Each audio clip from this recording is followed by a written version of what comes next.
For each and every one of you in uniform, whether you patrol the streets, protect our schools, or run into burning buildings to save lives, we thank you. We thank you for your service. We thank you for your sacrifice. And we thank you for your strength. You are the backbone of this community, and tonight, we salute you. Let's also recognize the families of these heroes, the ones who support you through the long nights and the early mornings. You are part of this commitment, and we appreciate you as well. On behalf of the Westwood High School, the Warrior baseball team, and the entire North Austin Round Rock community, we say thank you. We play tonight and honor you. So fans, grab your snacks, find your seats, and get ready for some great baseball. And once again, let's hear it for all of our first responders.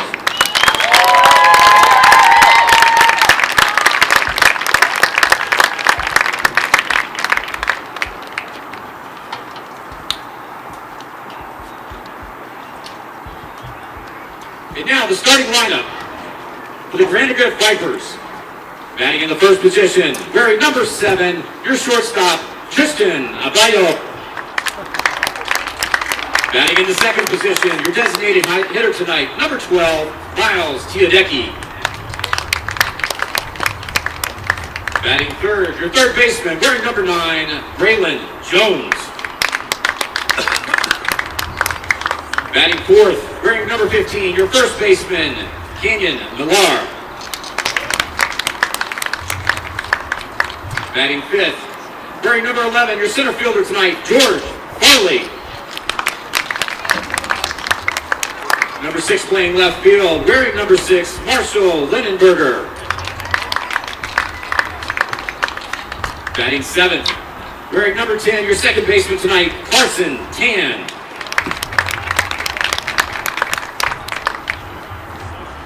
Batting 8th, your right fielder, number 4, Karsten Coffey.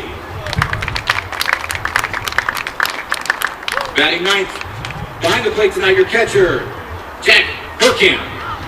And on the mound for Vandegrift will be number 26, Brendan Kopp.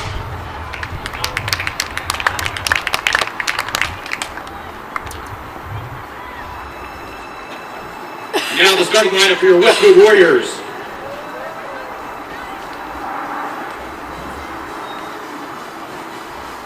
Batting in the leadoff position. Playing left field tonight, wearing number 4, Nick Jones. Nick Jones is going to be accompanied by Sergeant from the Round Rock ISD Police Department, Sergeant Lauren Griffin and Officer Katie Gibbs.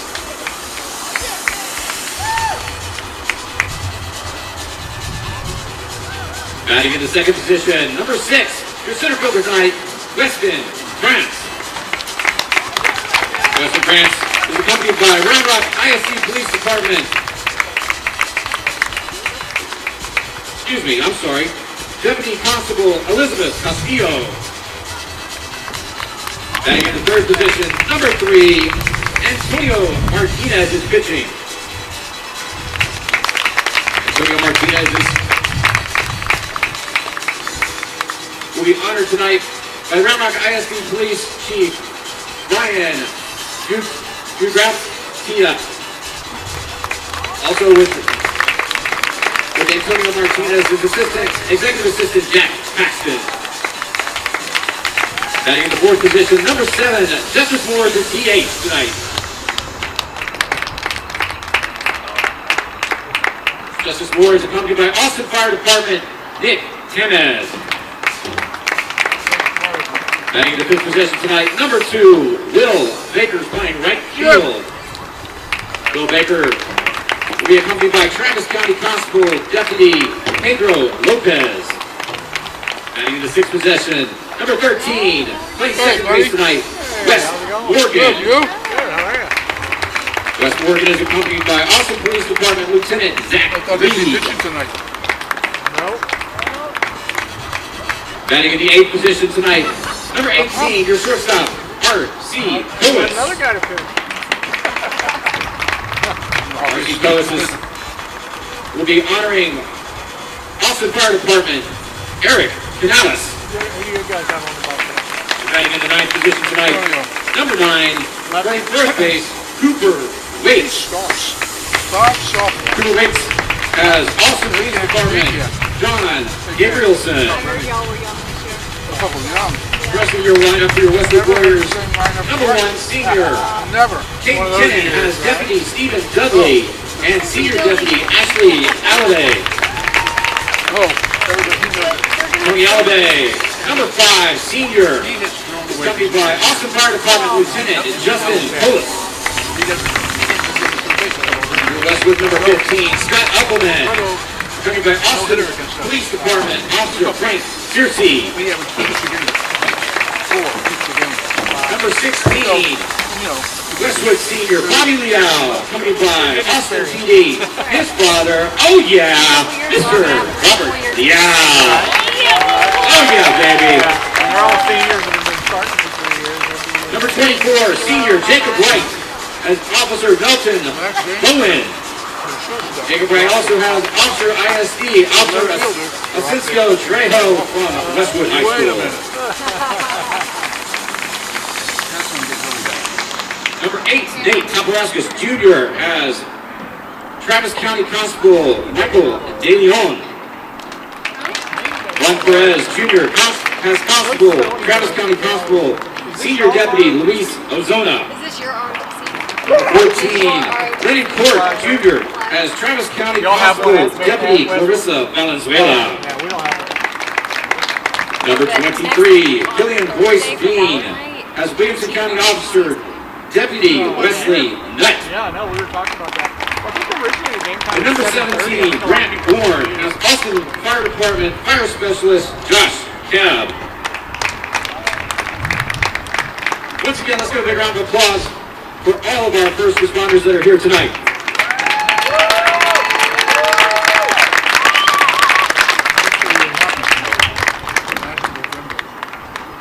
Your Westwood Warriors are coached in his 12th season by Coach Casey Carter. Second season, Coach Wesley Ross and assistant coach John Cervantes.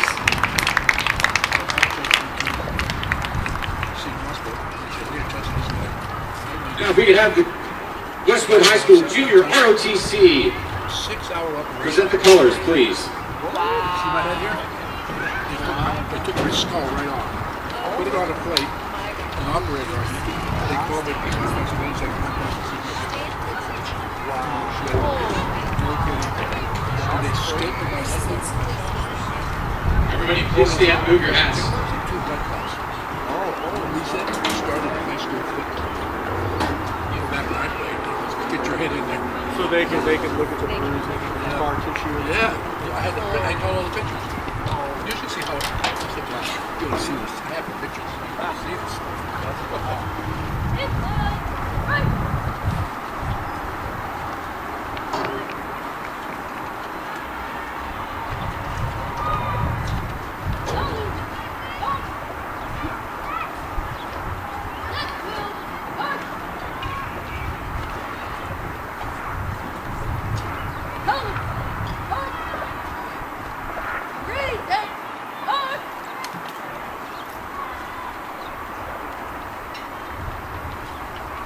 Now I'd like to introduce the Westwood Choir under the direction of Andre Clark will sing our national anthem.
Once again.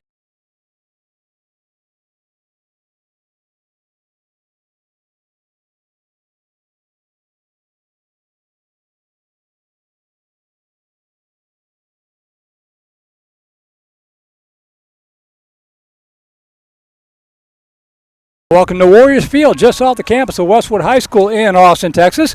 My name is Merle Bertrand, coming to you live on a pleasant Tuesday evening as the Vandegrift Vipers open up a critical two-game series and look to clinch a playoff spot against the Westwood Warriors. The Vipers racked up 13 hits for the second game in a row, got one hit pitching from Candy Millar and Brendan Kopp, and played perfect defense on the way to a dominating 15-0 win over Hutto on Saturday.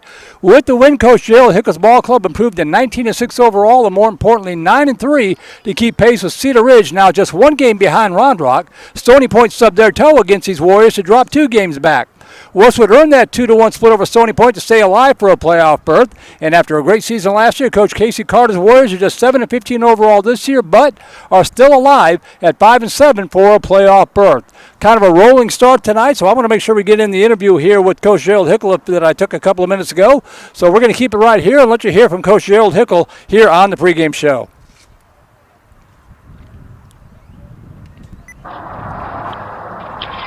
And we're pleased to be joined once again in the pregame show by the head coach of the Vandegrift Vipers, Coach Gerald Hickle. And boy, I tell you what, Coach, it's a beautiful night, bottomless weather, bottom performance last week against Hutto. It's back-to-back games with 13 hits, no errors, great pitching. Your thoughts on last week's series against the Hippos? Yeah, I was really proud of the guys. You know, they went out against a very good team. I know the score didn't look like it, but that team's well coached and they can do a lot of things. And our guys really controlled the games from start to finish. And it's the way they did it too. You know, they actually operated with class. At the plate, we were doing a great job letting the ball travel, letting it get deep, driving balls back up the middle on the mound, pounded the zone defensively, had some fun, made some big boy plays out there, but made the routine play. I mean, what a difference a year makes. And I don't want to jinx it and get ahead of myself, but last year the Vipers kind of faded a little bit down the stretch. Injuries had a big part in that. This year it seems like they're really dialing in. They're getting stronger as the season goes on. Is that how you see it? Yeah, that's how I see it right now. Our guys are locked in. Their practices are incredible. You know, our focus is there. They're up in the dugout, so we got a good thing going on right now. Well, on the road here at Westwood, always kind of a tough place to play, kind of a unique ballpark, and a little history with what happened here last year. Your thought on the Westwood Warriors, because they're a good team, bit of rebuilding mode, but they're still a very good ball club. Yeah, if you look at last week, you know, they split with Stony, and Stony's very, very good. And so for them to come back after getting beat pretty handily by Stony to go beat them 2-1 shows their character. You know, this team can beat anybody. They're well coached, obviously, you know, from them going 3 rounds deep last year after being the 4 seed out of our district. And you know, when we're rolling into their spot, they're ready to beat us. And, you know, the other thing to consider is they're still playing. They're still alive for the playoffs. They're not just running out the string playing spoiler. They've got a mathematical chance here. They absolutely do. And that's the way they think. So, you know, they're going to be ready to play today. Well, any changes in the lineup, anything like that? Everybody getting healthy, or how's that working out? Yeah, people are getting healthy. Our guys are rolling. You know, we got some guys in the lineup that are fairly new to the lineup, but, you know, they've earned it. And, you know, hopefully we continue this good thing. Well, let's get the win here tonight and then go for the sweep on Thursday night back at our place. I like the way you think. Vandegrift Vipers head coach Gerald Hickle kind enough to join us on the pregame show. We'll take a break and be right back. You're watching Vandegrift Vipers baseball on the Vype Live Network. And actually, we're going to keep it right here as we welcome you back to Warriors Field at Westwood High School in Austin, Texas. Merle Bertrand here along with Rosie Bega. Our QA back at the comfy, cozy Vype Live studios, better known as our living room.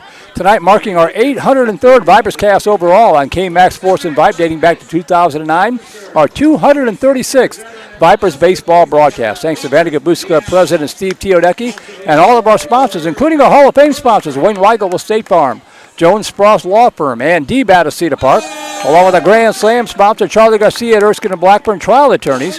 Additional sponsors include South Star Bank, Pure Barre Cedar Park, and Minchie's Frozen Yogurt. Coach is going over the lineup there as they just had the ceremonial first pitch. So what's at stake? Well, let's call up the standings coming into tonight. You see Round Rock leading the pack there at 10-2. The Vipers and Cedar Ridge statistically tied 1 game back. Vipers at 9-3, Cedar Ridge at 10-4. A Viper win would make the first time the Vandegrift baseball team reaches a 20-win milestone on a season. It would also clinch at least a play-in game with McNeil. McNeil's going to cruise to 2 wins this week over Manor, but it would officially eliminate Westwood from the playoff win. So that's what's at stake here tonight. Those players back from last year's squad would really appreciate the irony, given that they were 5 outs away from the playoffs last year here in this very ballpark before Westwood came back to win the play-in game. That was back in 2024. Speaking of this field, as you see the coaches there going over the lineups, the lights are on here at the ballpark, a very small ballpark, all grass everywhere except for around home plate and the pitcher's mound. Speaking of this field, an interesting side note, Vype Live began, longtime listeners have heard this story before, Vype Live began as KMAX Sports, and the very first KMAX Sports broadcast was a Westwood baseball broadcast in 2004, roughly 21 years ago. I've been told they had to carry a desktop computer up here in the bleachers, and they ran 200 feet of phone line to the only phone jack that was way over there at the concession stand behind the bleachers back down there. 200 feet of phone line because there was obviously no video back in those days. They told me that the very first broadcast dropped so many times it's a miracle that they ever did a second one. So times have certainly come a long way. So a little history here, the very first place that KMAX Sports ever did a broadcast. And we are now Vype Live some 21 years later getting ready to go the Vipers against the Westwood Warriors. Vandegrift taking on Westwood tonight. Stony Point against Round Rock. I don't know if you saw that when I called the lineup. We'll bring it up there again. Stony Point taking on Round Rock, so keep an eye on that one. Stony Point right now the number 4 seed in the district. They are 9-5, 2 games back. The Vipers have a split on the season with both Cedar Ridge, Stony Point, and McNeil. McNeil's still alive. Westwood's still mathematically alive. A Viper win tonight would eliminate the Westwood Warriors from postseason contention. McNeil's going to take on Maynard 2 games, so they're going to improve to 8-6. But a Viper win tonight would at least guarantee a play-in scenario at the worst-case scenario. They, of course, would like to take care of business tonight and Thursday night, heading into the big series against Round Rock, but one game at a time here. 310 feet to the foul poles. No measurement to dead away center field, but the actually a triple high green wall out there. This ballpark very similar to what you might see out of Cedar Ridge. A very small facility, but the high walls that try to compensate for that. So we're just a couple moments away from the first pitch. We're going to take a quick break, squeeze in a break here for the vandegrift time tonight, and be right back. You're watching Vandegrift Vipers Baseball on the Vype Live Network. A big thank you to our sponsor, Jones Spross, Austin's speed M&A and startup law firm. Jones Spross Law would like to take a moment to remind everyone that many in our community are facing tough times with food shortages. Please support the Central Texas Food Bank. Thank you for caring, Central Texas. Jones Spross, Austin's speed M&A and startup law firm. Thank you to our sponsor, Wayne Weigelt State Farm Insurance Agency, providing insurance and financial services. Like a good neighbor, State Farm is there. Please visit www.agentwayne.com for all your insurance and financial service needs.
And welcome back to Warriors Field. Just moments away from the first pitch here. Vandegrift coming in here with an overall mark of 19-6, 9-3 in district play. A chance to get to 20 wins for the first time in program history. Westwood 7-15-1 overall, 5-7 in district play as we get ready to get underway here from this ballpark here at Westwood. That's Highway 45 out there behind center field. So a very unique backdrop here at Westwood High School.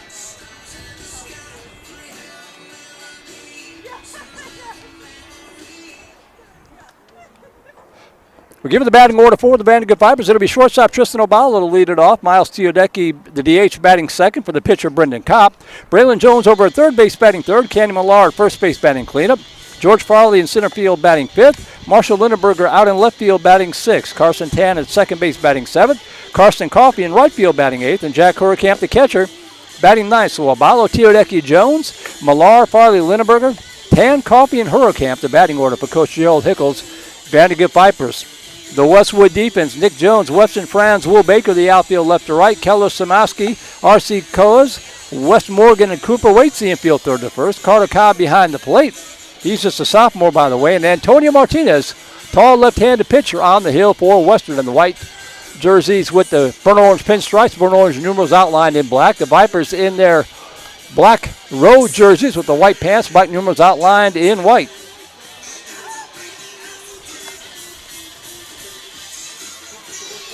Game time temperature about 80 degrees. It's going to get down to low 70s. A pleasant night. The wind blowing sort of in from right field here at the ballpark. So we'll see how that affects play here tonight. Again, all grass and dirt everywhere except around home plate and the pitcher's mound. That's field turf, but for now it is all grass and dirt here at Westwood. Going to tip down. It's kind of an ugly shot, but it'll brighten things up a little bit until the sun sets down. As Tristan O'Ball will step in from the right side, batting .415 on the season. No home runs and 15 RBI. And has 5 doubles on the season. Got the email open, voiceofthevipers@gmail.com. If you want to give a shout out to your favorite player on either side. As we go to the top of the first inning to lead off the game. Leading off for Vandegrift will be number 1. Excuse me, batting in the first position will be number 7, Tristan Avayo. So here's a ball stepping in to lead it off for Vandegrift. We're about ready to get underway. The first pitch coming up here from Antonio Martinez. And it's high over his head, ball 1, and we are underway.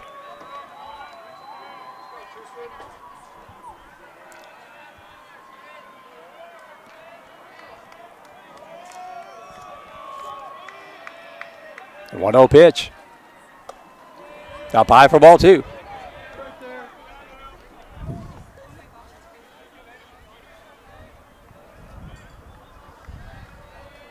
Two balls, no strikes.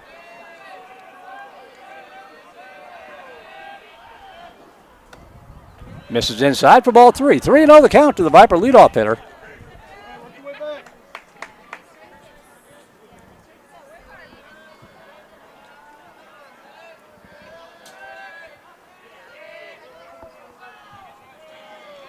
Pitch from Martinez. Taken all the way, and that one's at the knees for strike 1. 3-1.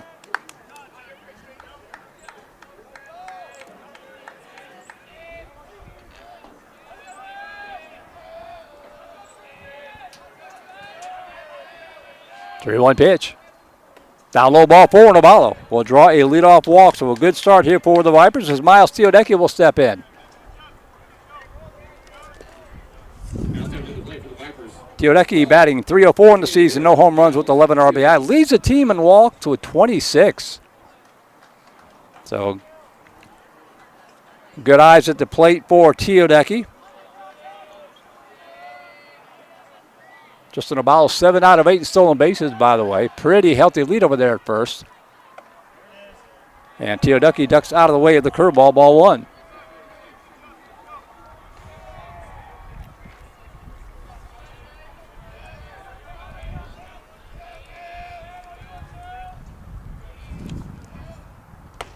Down low, ball 2. So right now Martinez struggling with control. Vipers need to be patient and take advantage of it. That's going to draw a visit from one of the Westwood assistants along with the catcher Carter Cobb.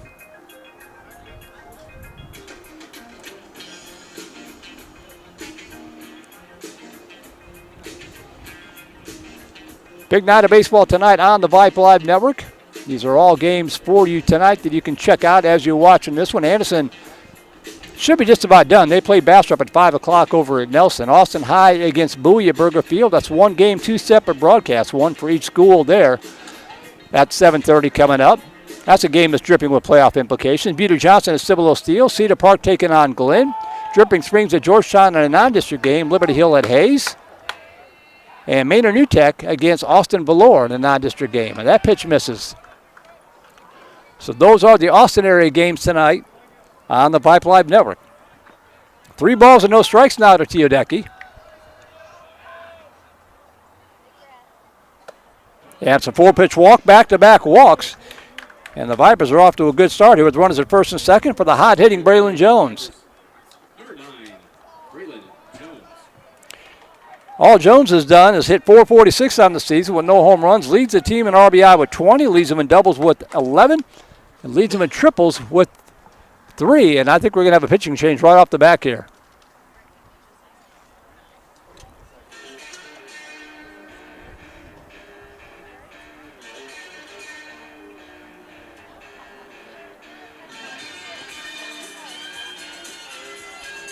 So Martinez looks like he's going to trot out to right field.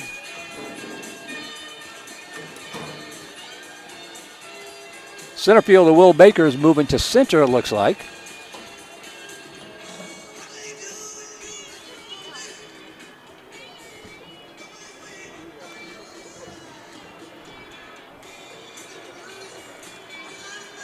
And the new pitcher, number 13.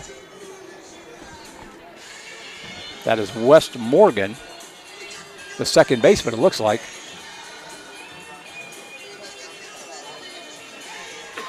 We'll make sure here.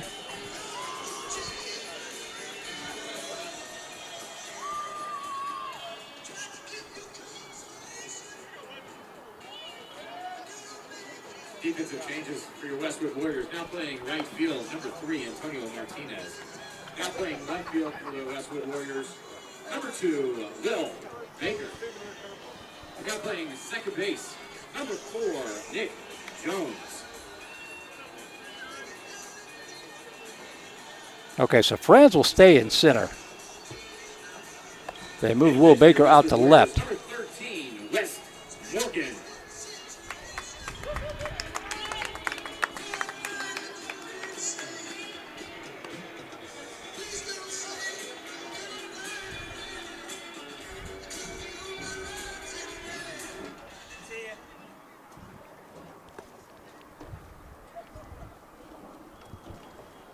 Just wait to get this all confirmed before I call it out.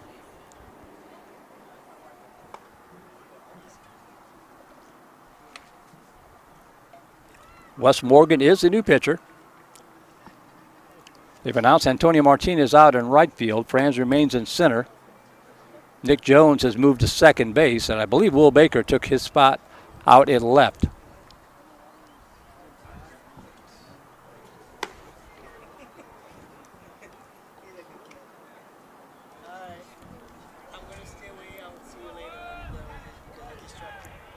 So Baker, Franz, Martinez in the outfield left to right. Szymanski, Cowes, Jones, and Wasey infield third to first. Carter Cobb remains behind the plate. And Wes Morgan will inherit a situation with runners at first and second and nobody out.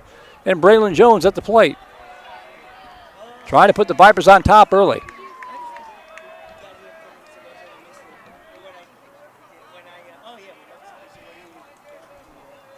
And now time is called. So sort of an awkward, slow start to this game here tonight.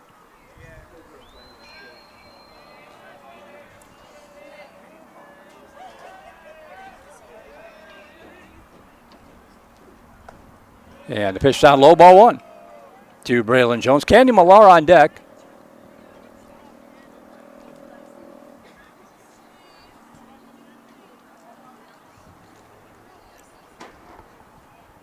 Morgan, a right-hander, as opposed to the left-hander Martinez.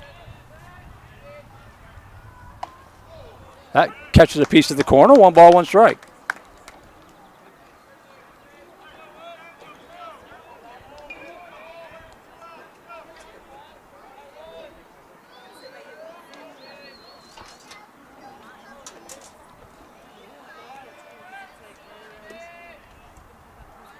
Swing and a miss, strike two. Jones ahead of the off speed. 1 ball and 2 strikes.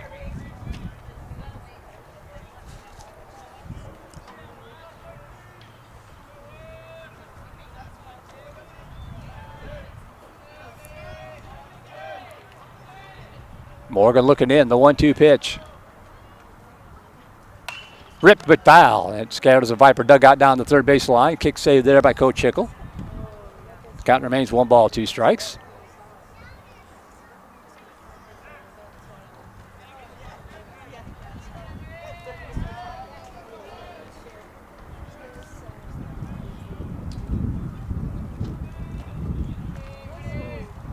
One, 2. Lays off of it. Pitch high and away. 2 balls and 2 strikes.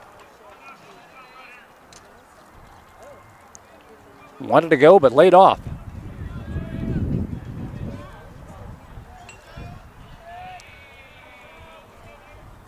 Two-two pitch.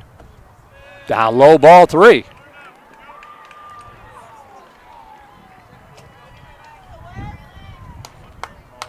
So a big pitch here early. Runs at first and second, nobody out, and a 3-2 count to the hot-hitting Braylon Jones. Wes Morgan with the pitch. Swing and a miss, strike 3. Got him to chase it. And there's 1 away.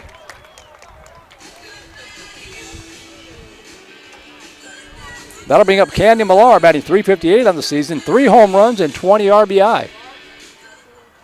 Out there to play for the Vipers, number 15, Canyon Millar. Abala remains the second. Teodecki at first, now 1 out for Millar. Pitch outside, ball 1.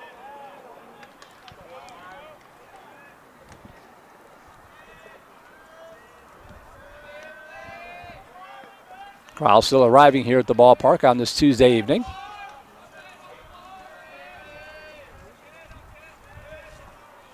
Pivot, no throw.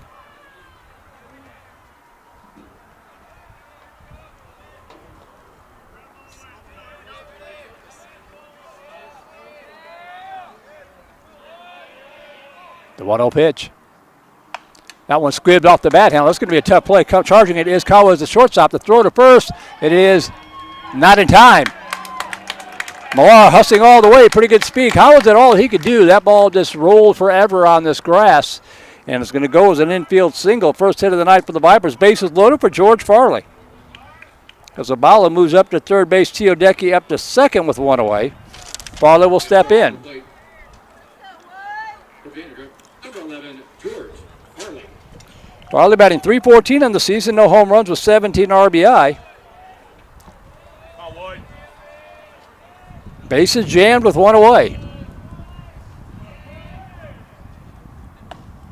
Down low, ball 1. Golden opportunity to break out on top early.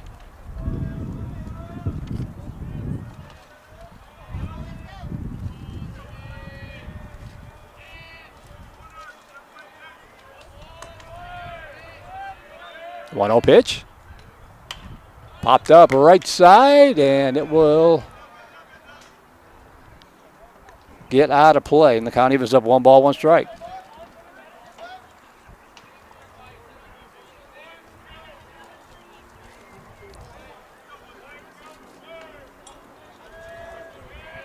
You see Abala creeping off the bag there at third. 1-1 pitch coming up here to the Viper center field to George Farley. Down low, ball 2.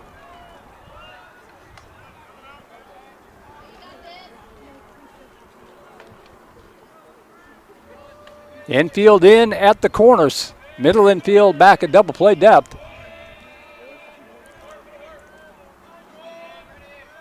2-1 pitch.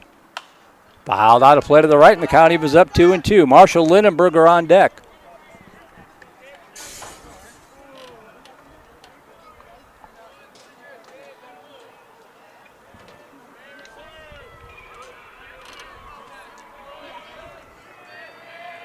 Morgan looking in. 2 balls, 2 strikes with 1 away. That ball slapped. Ground ball to the shortstop. Goes to second for 1. Can they get the double play? And they do. A 6-4-3 double play. That's hard to do with George Farley running on the bases. but Westwood gets out of a bases-loaded jam. No runs, 1 hit, no errors, 2 runners left on base. We played 1 half inning of play. Vipers squander an opportunity. Vandegrift nothing, Westwood coming up. The Warriors send up a batting order that looks like this. Nick Jones, the left fielder, will lead it off. Weston Franz, the center field, batting second. It'll be Antonio Martinez, I believe, batting third. Justice Moore, the DH, for the catcher, Carter Cobb. Will Baker now playing left field, batting fifth. Wes Morgan now the pitcher, batting sixth. Kelly Szymanski at third base, batting seventh. R.C. Cowles, the shortstop, batting eighth. And Cooper Waits batting ninth, unless they moved some other guys around. That'll be the batting order. Jones, France, Martinez, Moore, Baker, Morgan, Szymanski, Cowles, and Waits, the batting order for Coach Casey Carter's Westwood Warriors.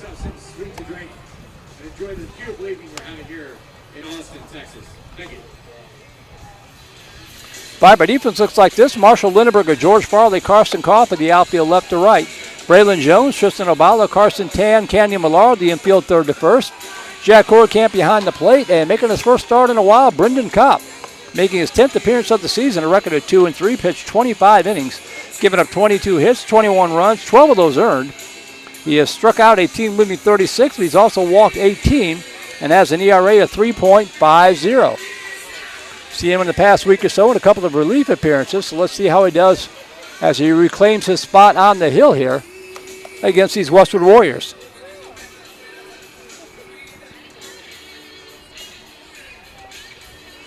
Boy, that's tough. Runners at first and second, nobody out, bases loaded with 1 out, and to come away empty.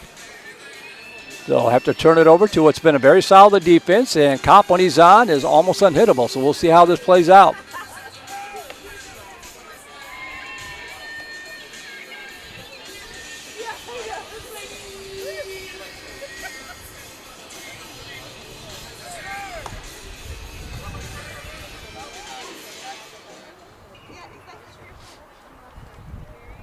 So here's Nick Jones to step in to lead it off for Westwood.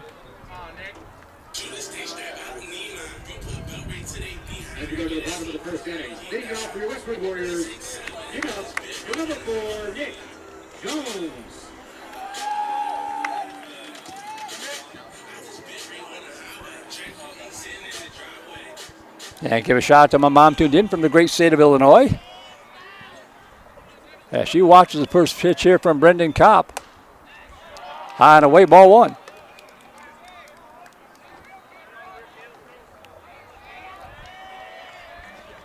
Kopp working from the wide, the lefty with the 1-0 pitch. That ball hitting the air to the right center field. Could actually be popped up to the second baseman, Carson Tan, who hauls it in for out number 1. So 1 up, 1 down for Weston Franz, the center fielder. Now approaching the plate for the Warriors, number 6, Weston Franz. That pop-up from Jones sounded worse than it turned out to be. So Franz steps in. Lifted the first pitch off the plate for ball 1.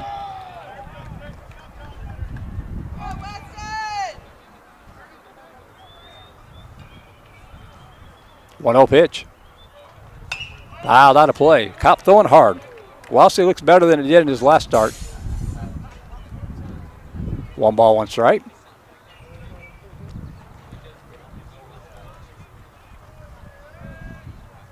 The wind and the 1-1. Just a little high, ball 2.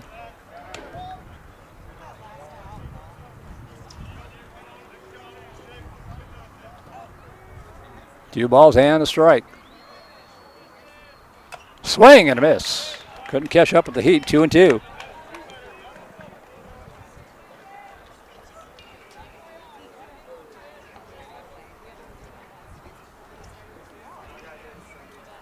Two balls and 2 strikes. Round ball left side. And just past it, Ivan Tristan Obala for a 1-out single to left. So Franz is aboard with 1 away, and that'll bring up now right fielder Antonio Martinez. Now to the plate for Westwood Warriors, number 3, Antonio Martinez.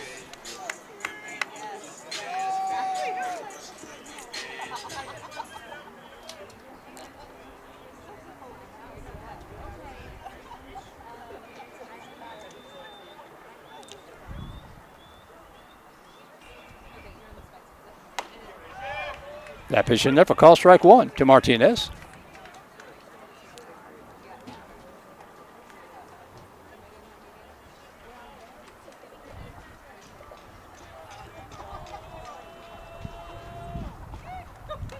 Oh, and that hit him.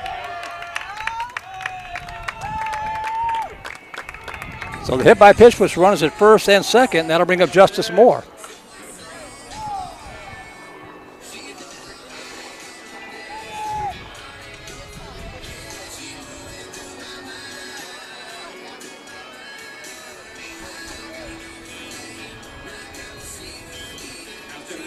Westwood Warriors, number 7, Justice Moore.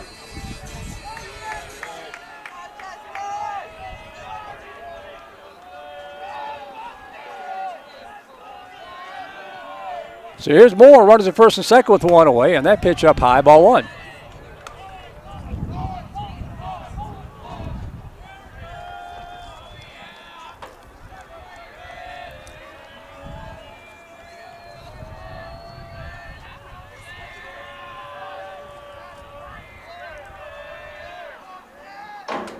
Upstairs, ball two.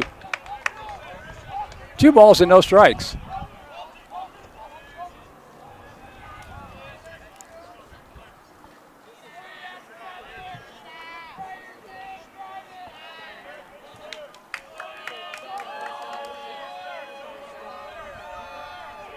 Pivot and no throw.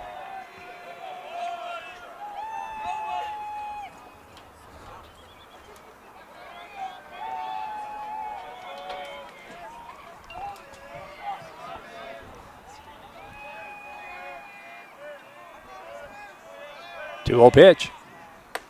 High and away, ball 3. So after a good start, Cobb struggling here a little bit. 3 balls and no strikes to Justice Moore. Franz at second, Martinez at first. Hit single and a hit batter. And now 3-0 to Moore.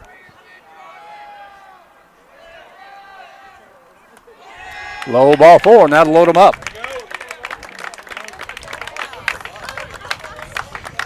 That'll bring up Will Baker with the bases jammed and 1 away.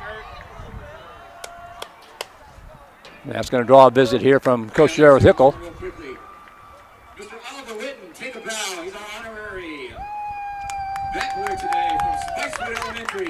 4th grader. Mr. Oliver Witten. Thank you, sir.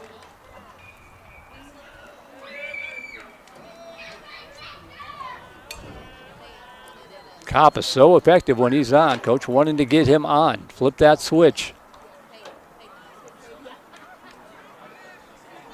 Vipers had the bases loaded with 1 out in the top of the first, came away empty. Can they get out of the same situation here with Westwood at the plate as Will Baker will step in?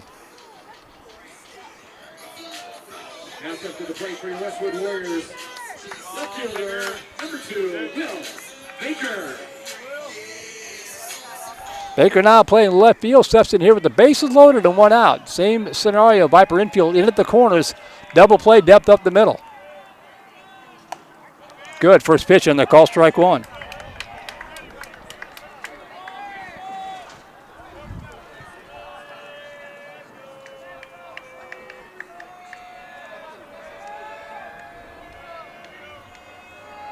A 1 pitch. Upstairs for ball 1.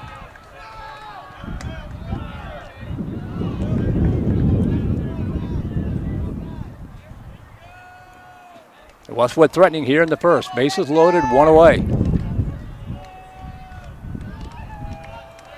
The 1-1 pitch. Just missed out the corner. 2-1.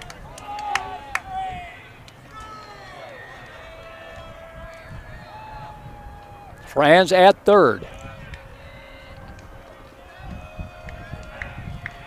2-1 pitch. Swing and a miss. Strike 2. Good pitch. 2-2.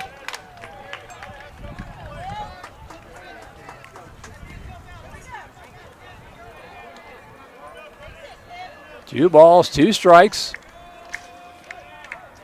Kopp the lefty looking in. Here comes the 2-2 pitch. In the called, strike 3. Got him. Beautiful pitch. First strikeout of the ballgame. That is a big second out right there as Wes Morgan will step in with 2 away.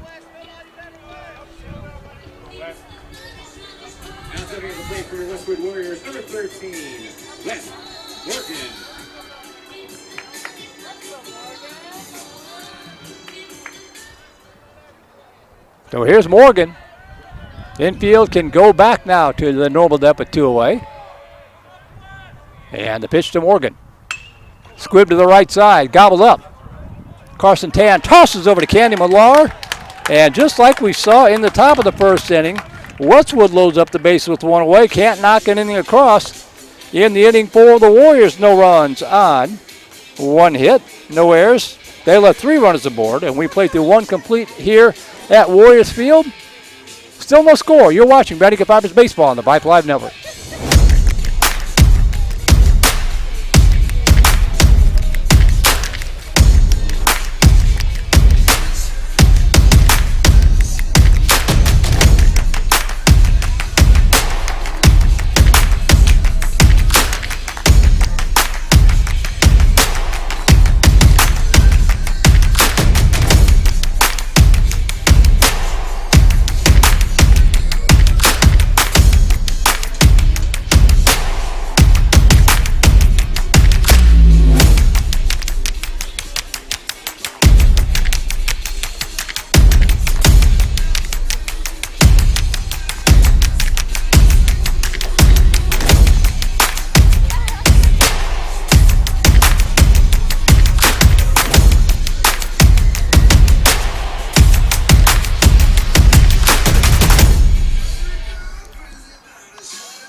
So both teams loaded the base with 1 out. Both teams came away empty in the first inning. We'll go to the top half of the second inning. 6, 7, and 8 hitters due up here for Vandegrift. Marshall Lindenberger, Carson Tan, and Carson Coffey due up against West Morgan. Did a great job getting out of the jam that he inherited in the first inning. So now his first full inning of work, although he got credit for all 3 outs in the first.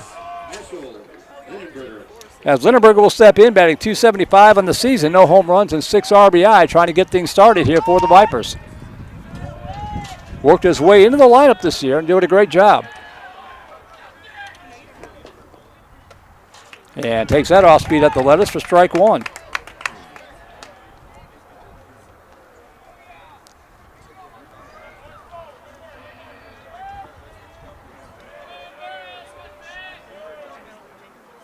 That's a chopper left side, going to be a tough play. Takes a nice hop for Szymanski, and the throw to first to get him. Hustling down the line, a 5-3 put out to retire Lindenberger for 1 away. And that'll bring up second baseman Carson Tan. Coming to the plate for Vandegrift. Number 10, Carson Tan. Tan batting .348 in the season, no home run with 4 RBI. Sensational double play last week.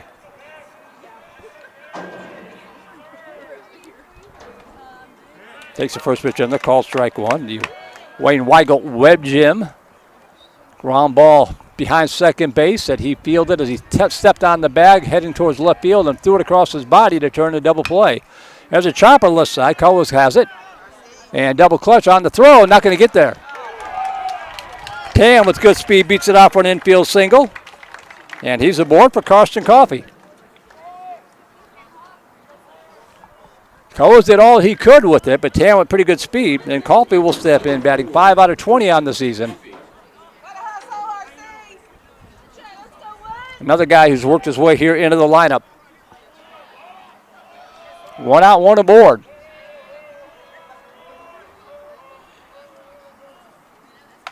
Good cut, fouls it back, strike 1.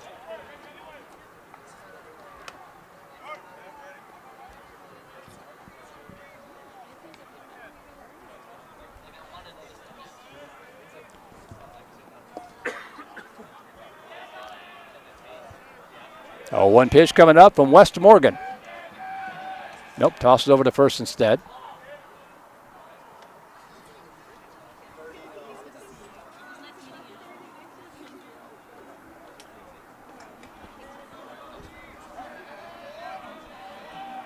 Another toss over to first.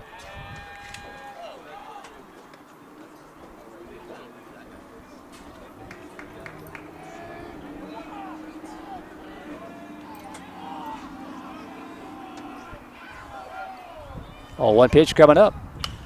That one slapped into left field. That is going to drop in there for a base hit. Just past the outstretched reach of R.C. Coas. And the Vipers again have runners at first and second, this time with one away for Jack Horkamp. Tan had to hold up just to make sure that ball wasn't going to be caught. As Horkamp steps in, he was struggling around the 200 mark when the season got underway. He's raised that batting average up to 294 with 9 RBI. Steps in here with one out, runners at first and second from the 9 hole.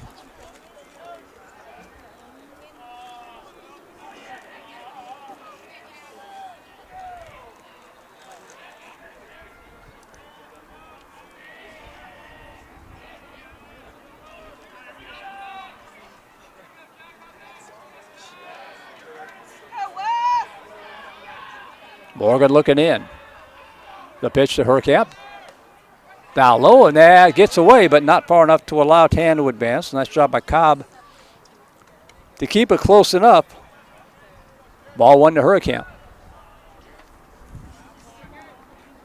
Tan at second, Coffee at first with one out here in the second.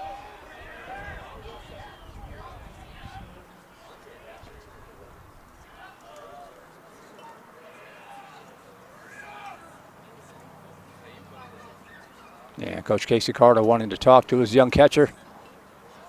Coach Carter's 11th season here at the helm of Westwood. They had a great run last year.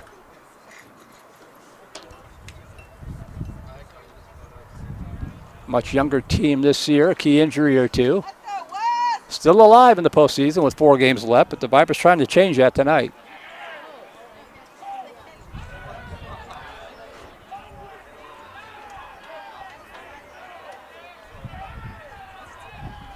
One-0 pitch. Curveball catches a corner for strike. 1-1.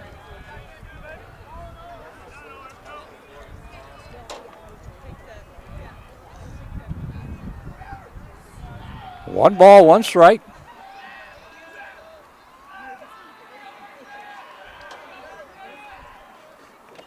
Swung and a foul tip for strike 2.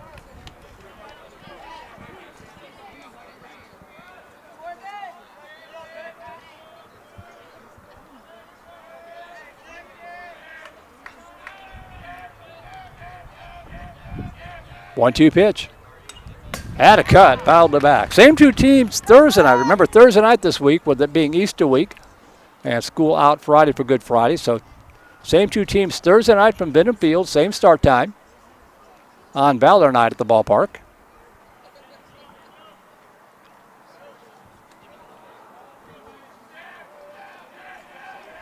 One-two pitch coming up.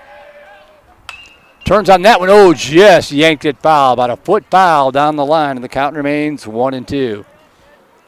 Don't forget, the email's still open, voiceofthevipers@gmail.com. Westwood fans, welcome aboard as well. We'll have Westwood football on the Vype Live Network coming up this fall. Didn't do Warrior baseball this year. I'm going to try to rectify that next year.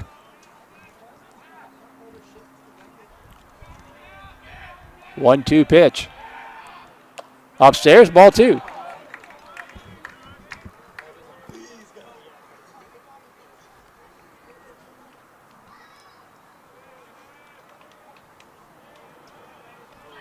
Two and 2 the count to the Viper catcher.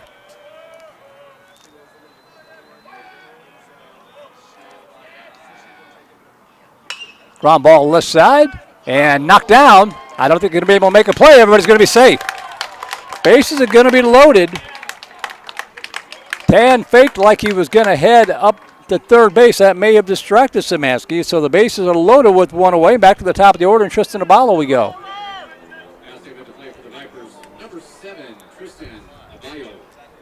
Abalo walked left stranded at third base in that first inning.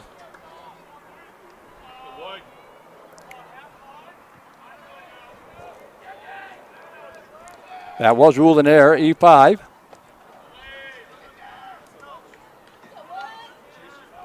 So Tan at third, Coffee at second, Horkamp at first. Ball 1 now to Tristan Abalo.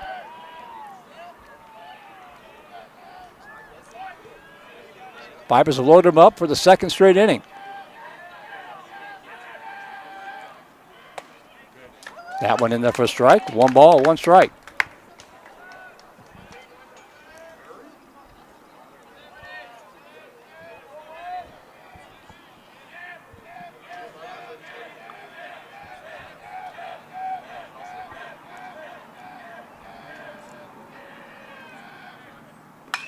That should be deep enough to score the run. Popped up to left field. Baker hauls it in, tagging at third, and nope. Not able to score on the fly out to left field off the bat of Obalo. So now 2 outs. Bases still loaded for Miles Teodecki.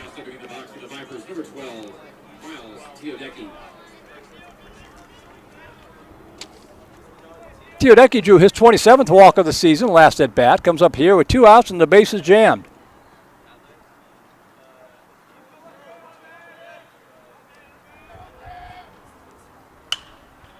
Popped up left side. Looks like it's going to hang up, and Baker is going to make the catch. And once again, the Vipers load up the bases. Once again, they can't get anybody to cash the pay station. In the inning for Vandegrift, no runs on 2 hits, 1 error, 3 runners left on base. And we will go to the bottom half of the second inning. Still scoreless here at Westwood.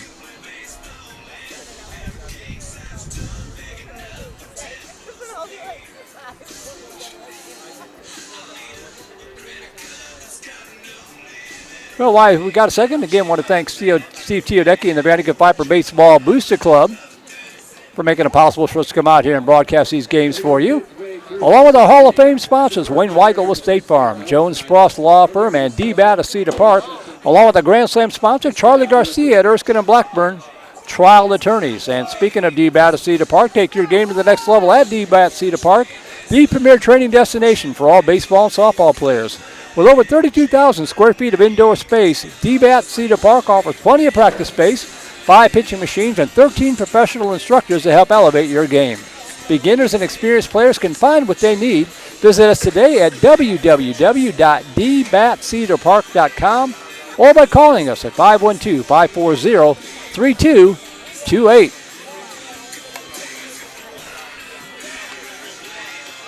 7, 8, and 9 hitters are up here for the Warriors as we move to the bottom half of the second.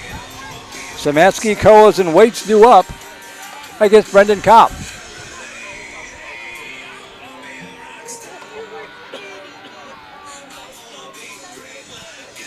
Anderson defeating Bastrop earlier tonight down at Nelson Stadium 6-4.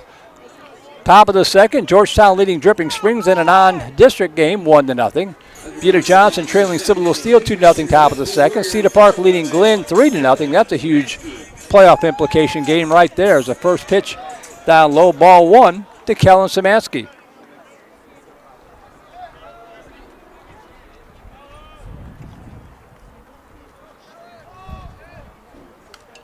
Good pitch. Oh, miss outside, says the umpire. 2 balls, no strikes.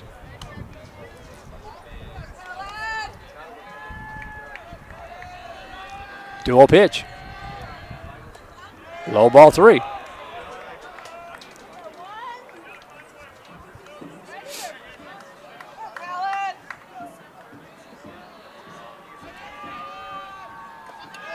Take it all the way, and it's a 4-pitch walk to the number 7 hitter, Szymanski. Second walk surrendered by Kopp, and that'll bring up R.C. Cole as the shortstop. Coming up for the Warriors. Your shortstop, number 18, R.C. Coles. The runner at first for Coas. Braylon Jones in at third in anticipation of a bunt.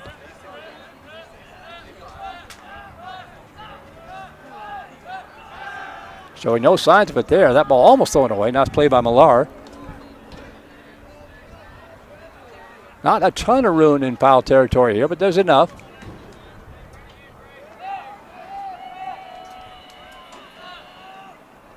Now he's swinging away, and that pitch catches the outside corner for strike 1.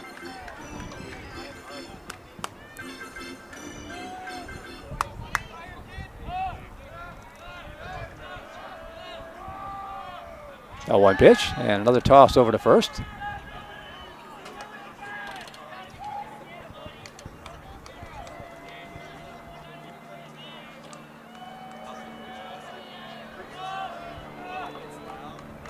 A 1 pitch. That ball slammed into left field for a base hit. So station to station, Westwood has runners at first and second with nobody away for Cooper Waits.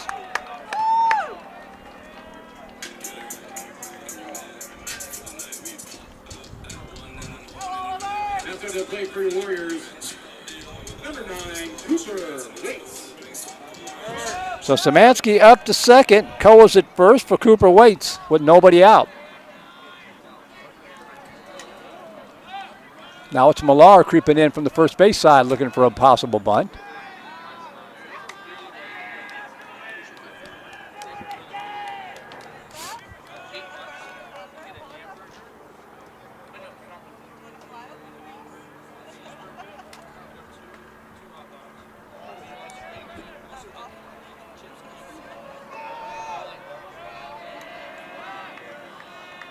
First pitch from Kopp. Shows bunt and pulls it back. That's in there for strike one.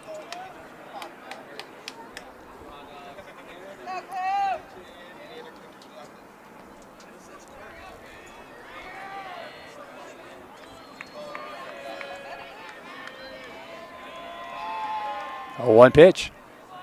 Pulls it back again. Snap though down to second, and that actually hits him, but not able to advance. The throw down actually hitting the base runner, Szymanski. Pitch called the ball, so 1 ball, 1 strike.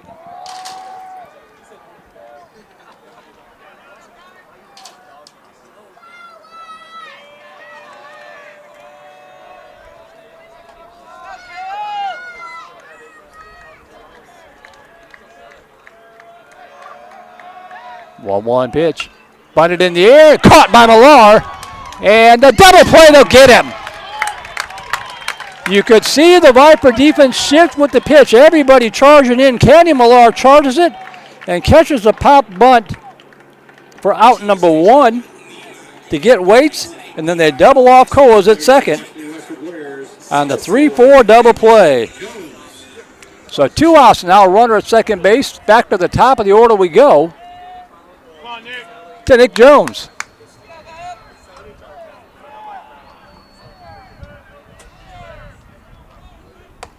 Couldn't have drawn that up any better if you're a Coach Hickle. And a nice job by Millar charging in. Good reaction. But you're not out of the woods yet. Still a runner in scoring position at second base, but now 2 outs. Off the plate, 2-0.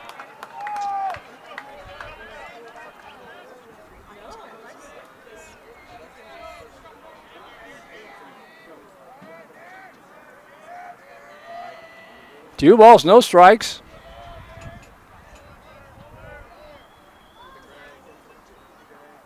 Foul back, 2-1.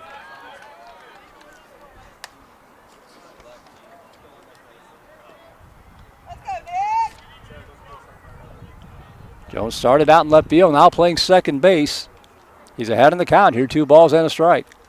The pitch from Kopp. Ground ball left side, but foul. And the count evens up 2-2, so Kopp 1 strike away from getting out of what looked like a nasty mess.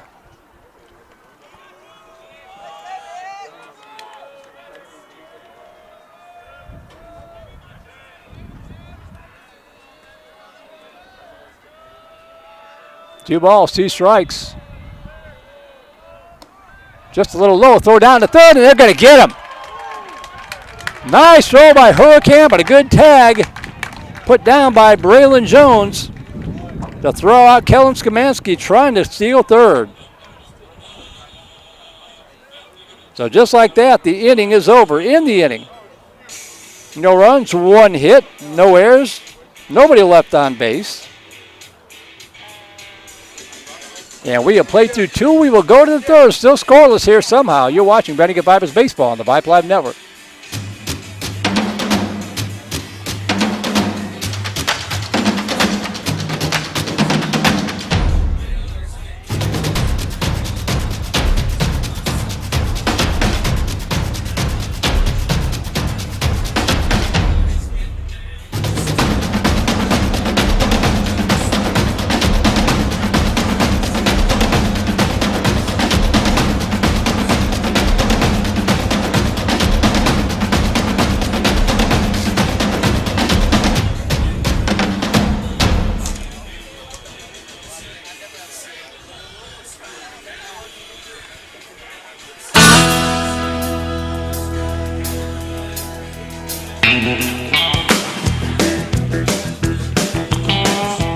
3, 4, and 5 hitters up here for Vandegrift as we move to the top half of the third inning. Braylon Jones, Candy Millar, George Farley, hopefully a few more to try to untie a 0-0 ball game. Boy, both teams have had some opportunities.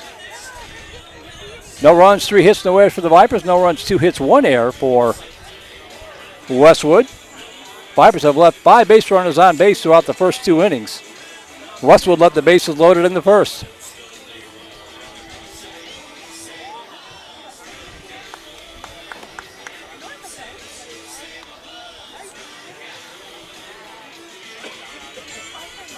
So Braylon Jones will step in. He struck out 0 for 1 in the first inning.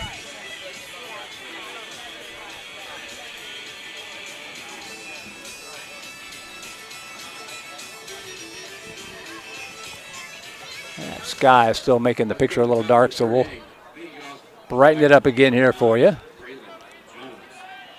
Trying to cut out all that clutter at the bottom, but it brightens it up if I pan down as Braylon Jones steps in. 0 for 1 in the ball game.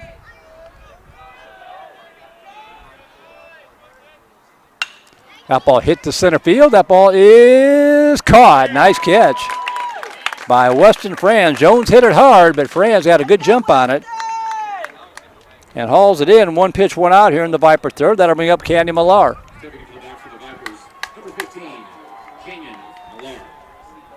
Millar singled. Infield single in the first.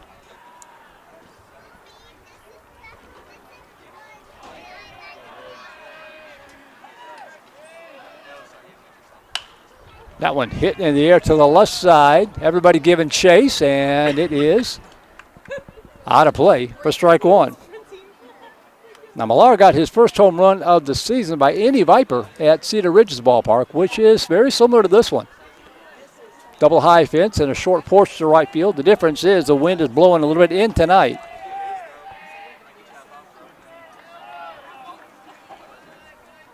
But that right fielder, Martinez, is playing pretty deep out there for Canyon Millar. That ball, hard hit ground ball to the shortstop Kawas. And the throw to first gets him on the 6-3 put out. 2 up, 2 down. That'll bring up George Farley.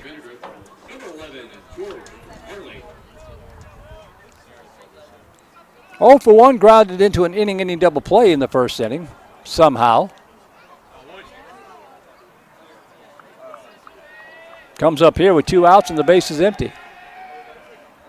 Shows bunt, trying to bunt his way aboard and pitch down low and away for ball 1.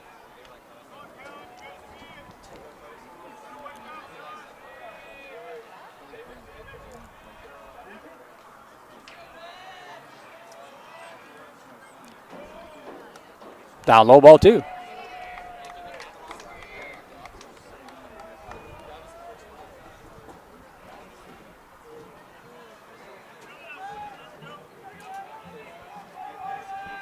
Two balls, no strikes. At the knees for strike 1.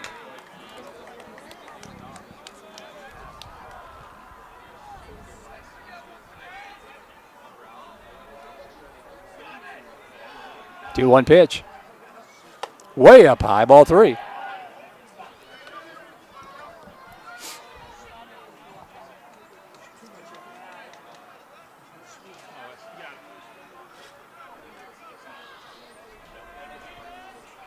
Three 1 pitch. Lifts it in the air to right field, and it's going to hang up. And coming in is Antonio Martinez. And the Vipers are done in order, 1, 2, 3, nothing across here in the third. So we will go to the bottom half of inning number 3, still scoreless here from Westwood.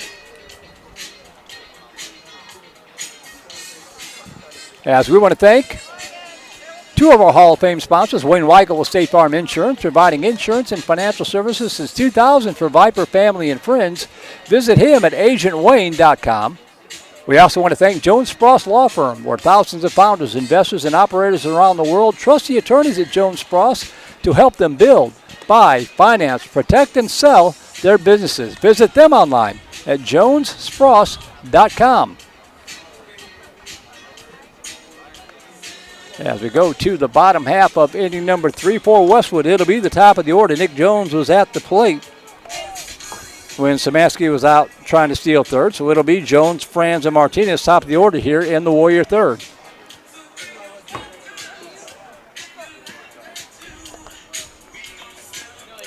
Lindenberger, Farley, Coffey, the outfield left to right. Jones, Abalo, Tan, and Millar, the infield third to first. Jack Camp behind the plate. And Brendan Kopp on for his third inning of work. Trying to keep Westwood off the board.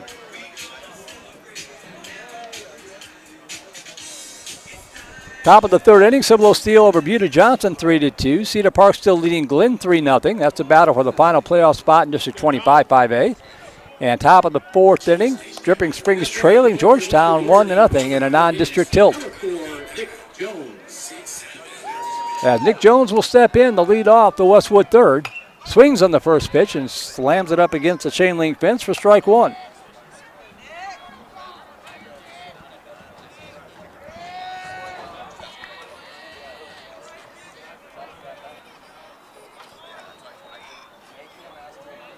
Swing and a miss, strike two.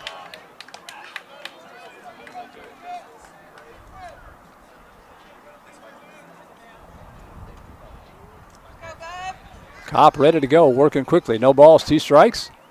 The wind and delivery. Just missed inside for ball one.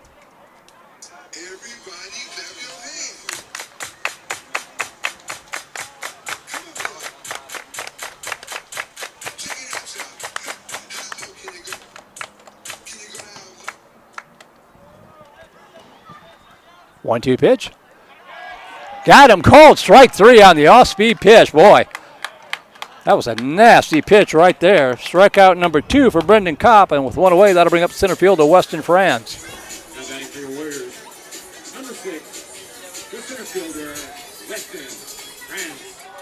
Franz singled, Lestranded at third in the first.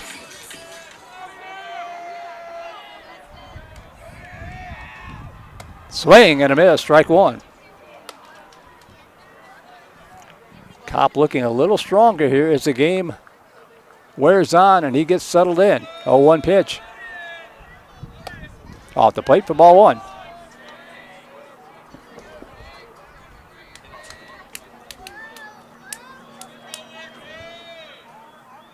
One pitch. Little flare right to Carson Tan, who has it played perfectly. His second put out of the ball game. 2 up, 2 down for Antonio Martinez.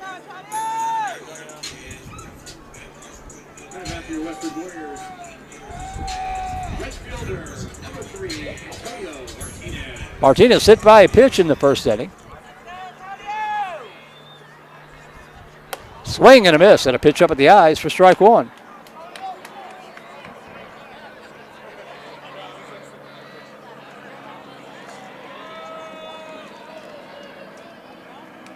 Hit him again.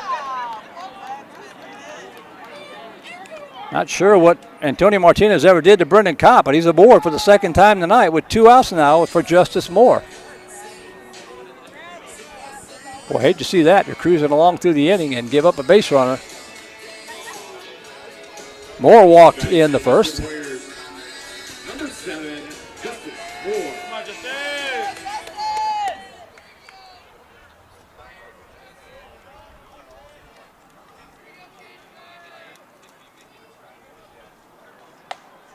Nice curveball in there for strike one. Worth pointing out, Martinez a left-handed batter, Kopp a left-handed pitcher. Might explain some of that. The 0-1 pitch. In there for strike two. No balls, 2 strikes.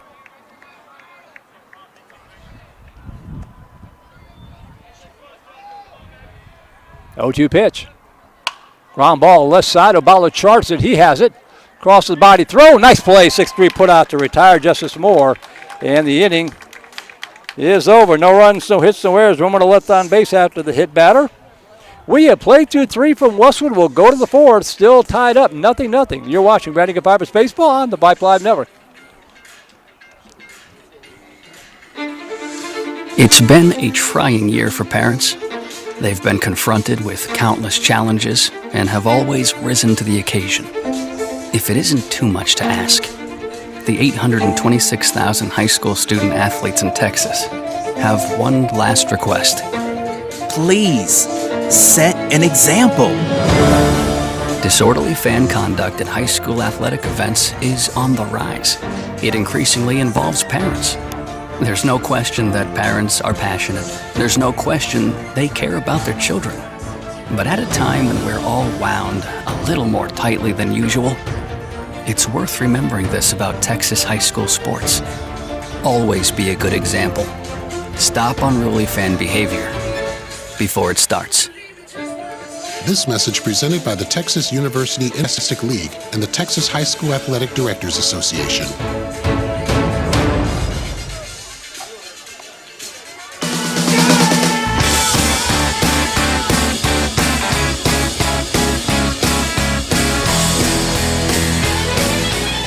Welcome back to Warriors Field. Merle Bertrand here at the ballpark with you as we move to the top half of the fourth inning. Still scoreless here at the ballpark. No runs on 3 hits, no errors for Vandegrift. No runs, 2 hits, 1 error. For the Westwood Warriors, Vandegrift will send up their 6, 7, and 8 hitters who up here. Lindenberger, Tan, and Coffey. They'll try to break through against West Morgan, who's done a great job since coming into the ballgame with the third batter. Just a 1-2-3 inning last inning. Let's see if the Vipers can get to him here in the fourth. Lindenberger 0 for 1, grounded out the third, and that was good to the right side. Knocked down by the first baseman. And I think he beat it out. Oh, they're going to call him out.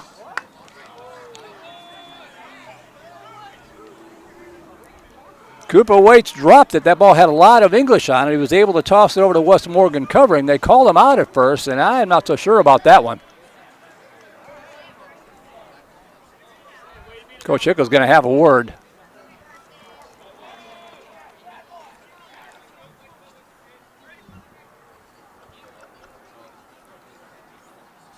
I'm watching it here. No, he beat that. He beat that. Looked to me like he beat it out. I'm watching the broadcast, which is about 15 seconds behind, so I can sometimes use it as an instant replay. I thought Lindenberger beat that one out.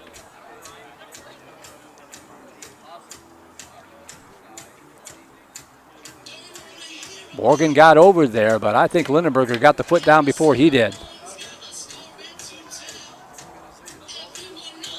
And this is a big call. We're going to want an explanation.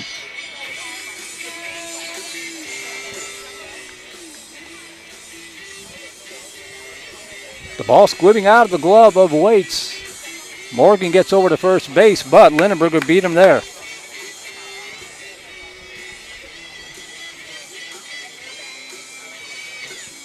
That'll be the second error of the ball game on Westwood. Puts Lindenberger aboard, and that'll bring up Carson Tan. Sometimes that's all it takes to open the floodgates. Is a little break like that as Tan will step in. Single left stranded at third.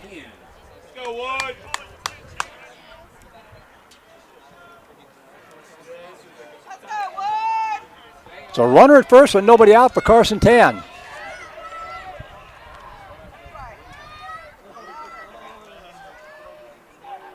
He shows bunt, gets it down. It's a good bunt. Only play will be at first. And it's going to be the 1-3 sacrifice to retire Tan, but allows Lindenberger to move up to second base with one away for Karsten Coffey.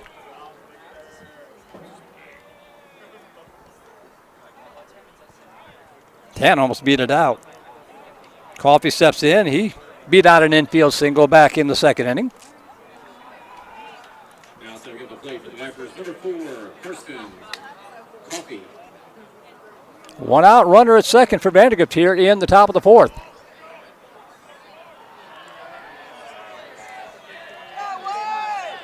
Boy, they got the runner back at first base. What happened?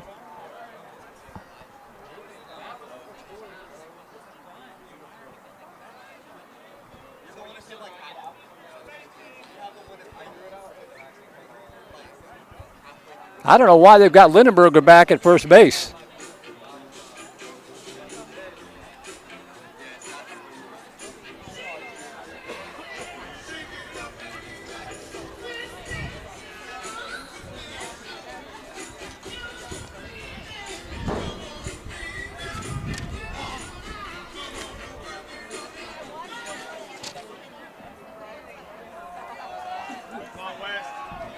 That is very interesting. I'll have to find out what happened. Well, Lindenberg is at first with one out, and Carson Coffey stepping in. Now the snap, though, down to first. Almost got through.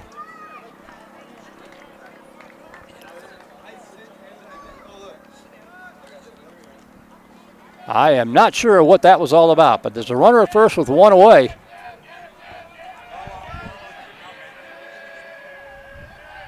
Toss to first. And Lindenberger dives back.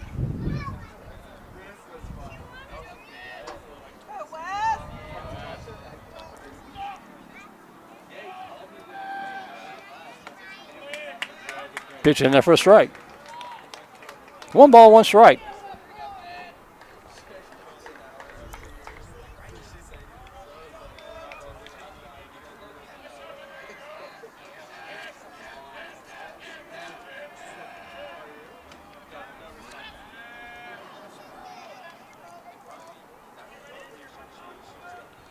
The only thing I can think of is this, they call some sort of an interference or something like that.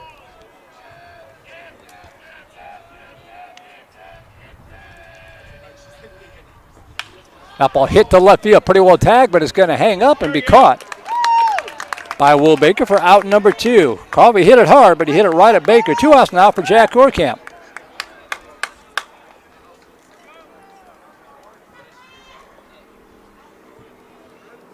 Now saving the play for the Vipers, number 2, Jack Horkamp. So here's Horkamp. He reached on an error in the second. Comes up here with 2 outs and the runner still at first base.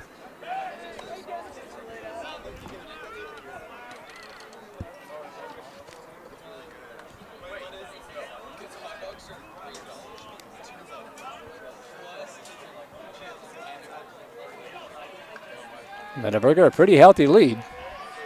He's drawn through fields, few throws over there. That one a good cut and foul back. Strike 1 to Horkamp.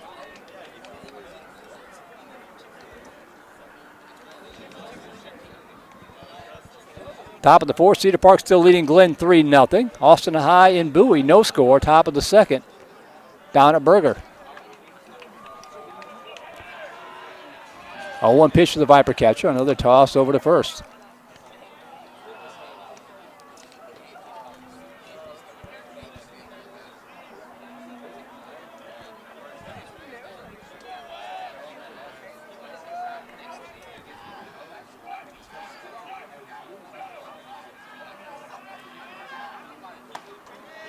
That one in there for a strike. No balls and 2 strikes.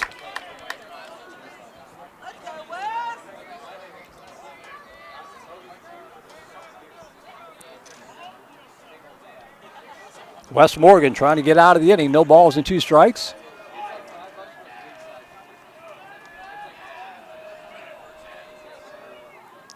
That ball hit. Oh, and hit it off of Morgan. And he's going to beat that at first. That was close, but a good hustle by Jack Horkamp. A hard hit rocket up the middle, glanced off of Morgan. Well, hopefully he's okay. And a ricochet over to the first baseman, Waits, who almost tagged out Horkamp on the way by. But it's going to be an infield single. Runners at first and second as Lindenberger finally makes his way up to second. 2 outs. Runners at first and second. We're going to get a courtesy runner in here.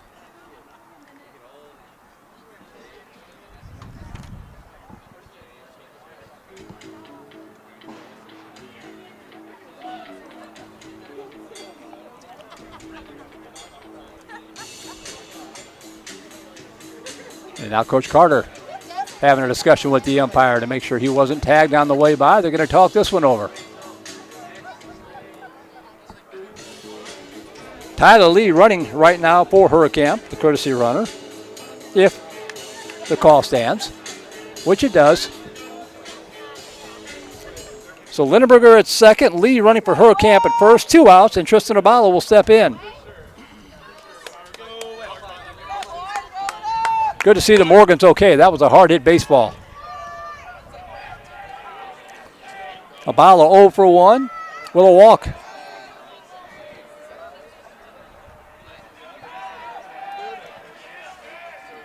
Third time in 4 innings, the Vipers have a runner in scoring position.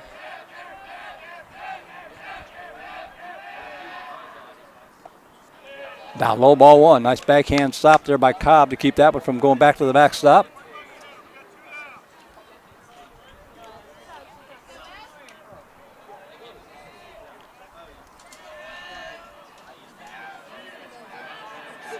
One-oh pitch. That ball ripped down the line into the corner. That's going to score the run as Lindenberger rounds third, heading into home. Heading over to third base is going to be Coffey. They're going to hold him up there. An RBI double down the line for Tristan Lobau, and the Vipers lead it 1-0. Just smoked that down the line. Lee stands at third. Obalo at second. Runners at second and third with 2 away. And Vandegrift leads at 1-0 as Miles Teodecki will step in. Looking for more. 2 more runners out there. Lee at third, Obalo at second for Teodecki. 0 for 1. He lined out to left. Pitch off the plate, ball 1.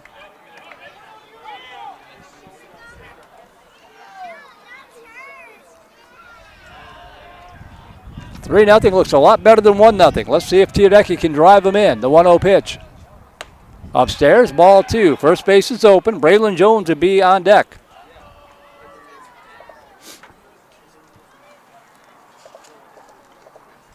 And Coach Carter going to make the long walk out to the hill here. Can't see their bullpen.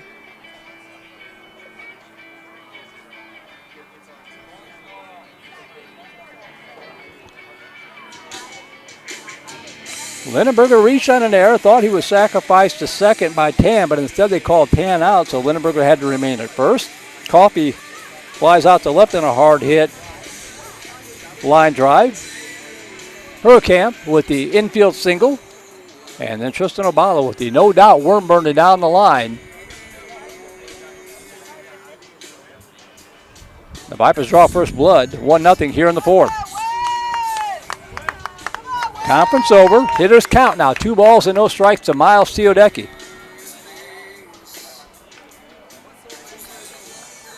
Lee running for Hurkamp at third. Obalo at second after the double.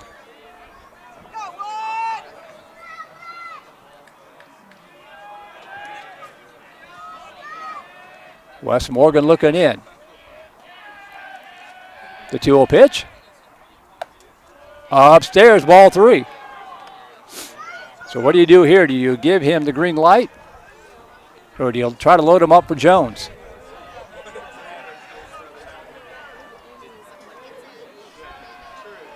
The 3-0 pitch. Missed ball 4 and the bases are jammed. Third walk of the ball game surrendered by, actually the first walk surrendered by Morgan. Yeah, if there's anybody you want up here with the bases loaded, this is the guy, especially since he is due. Braylon Jones, 0 for 2 in the night with the bases loaded. Third time in 4 innings, Vandegrift have had the bases loaded. Ground ball left side, that will get through to score a run. 1 run's going to score. Running second, heading for home was Obalo. The throw cut off, and the Vipers lead at 3-0 on the RBI single up the left field line by Braylon Jones. Lee and Obalo score as Vandegrift leads it now 3-0, and we're going to have a pitching change. It's going to be Kellen Szymanski, the third baseman, coming in.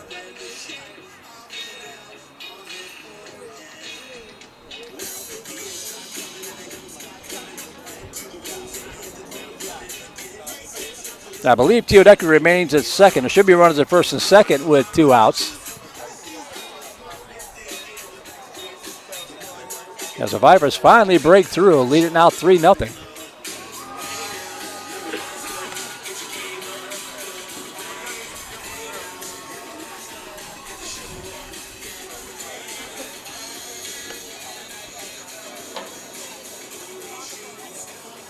The two pitcher changes for your Westwood Warriors. Now playing third base, number 9, Cooper Waits. Playing first base, number 13, Wes Morgan. And now pitching for your Westwood Warriors, number 11. So Cooper Waits is going to move across the diamond to take Szymanski's spot at first. Or at third, pardon me. And Wes Morgan will move over to first base.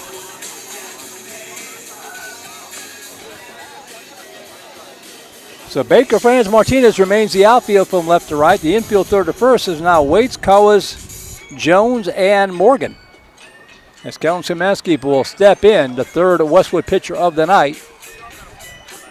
Vipers with a 3 spot here in the third, looking for more runners at first and second with 2 outs as Candy Millar will step in.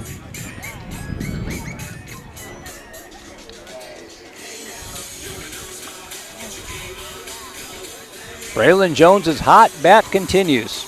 Came in batting .446, now 1 for 3 in the night with 2 RBI as we play here in the fourth. Cannon Millar steps in. He's 1 for 2 in the night, single in the first inning. Now stepping to the box for the Vipers, number 15, Canyon Millar.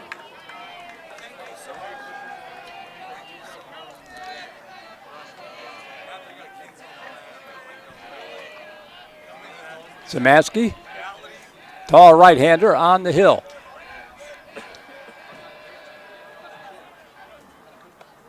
Off speed misses off the plate for ball 1.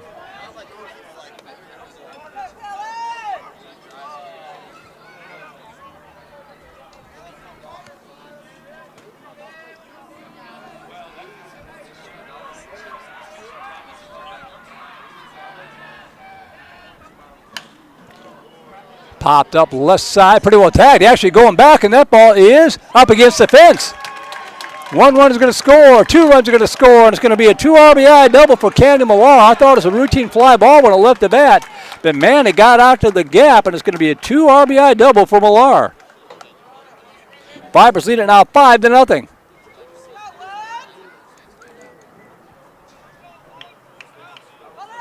As to begin the batter's box for the Vipers, number 11, George Farley. So here's George Farley stepping in. 5-0 Vandegrift. 2 outs.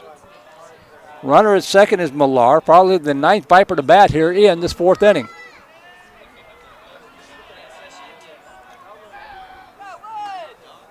At the knees for strike 1.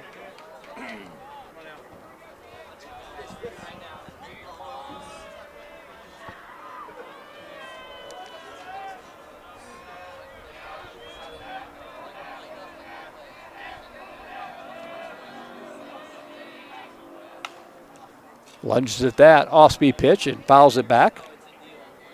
No balls and 2 strikes to Farley. That's kind of how Millar hit that last ball. Kind of waited on it, kind of lunged at it. That's why I thought it was going to be a pop-up, but it just kept going. No balls, 2 strikes.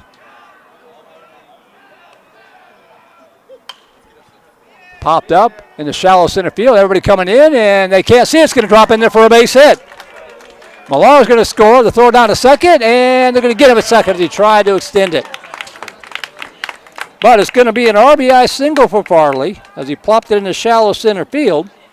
That scored Candy Millar, who was running with 2 outs, and then Farley going to be tagged out trying to stretch it into a double for the 3rd out of the inning. But Vandegrift with 6 runs in the inning on 1, 2, 3, 4, 5 hits. Helped out by an error. Nobody left on base.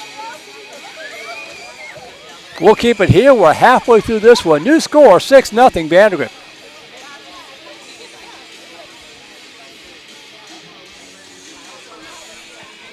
That feels a lot more comfortable. And nobody's happier about that than the young man on the mound, Brendan Koff, as he has gotten stronger and stronger as the game has gone on. Now with a 6-run cushion as he faces the 5, 6, and 7 hitters, Baker, Morgan, and Szymanski. So a 6-run lead is nice, but there's not a Viper fan or player at this ballpark that doesn't remember how Westwood came back on Vandegrift in the play-in game last year to eliminate Vandegrift from postseason contention.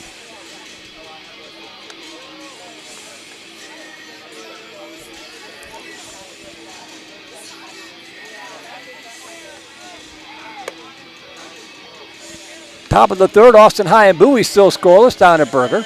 Cedar Park still leading Glenn 3-0, top of the fifth.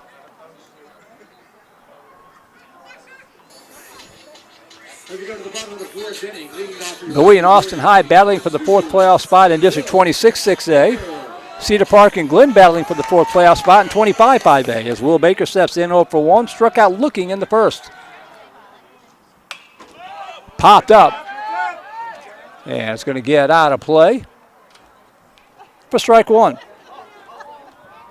Baker, Morgan, Samansky do up for the Warriors here in the fourth.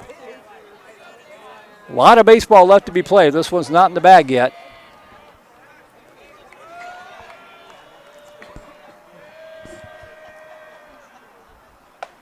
Good pitch across the inside portion of the plate for strike two.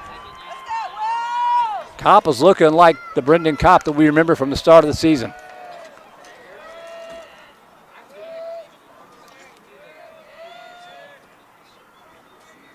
Oh, 2 pitch. Swing and a miss, strike three. Got him swinging. Strikeout number 3 for Kopp. One away for Wes Morgan.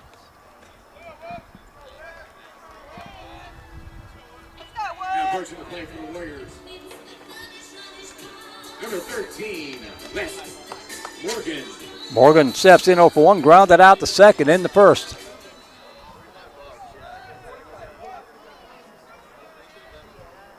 Swing and a miss, strike one. Boy, if Kopp can keep pitching like this, the Vipers can get Evan Farrow back to where he was. And then you got George Farley as the number 3 pitcher. This team could do a lot of damage. 0-1 pitch. Swing and a miss, strike two.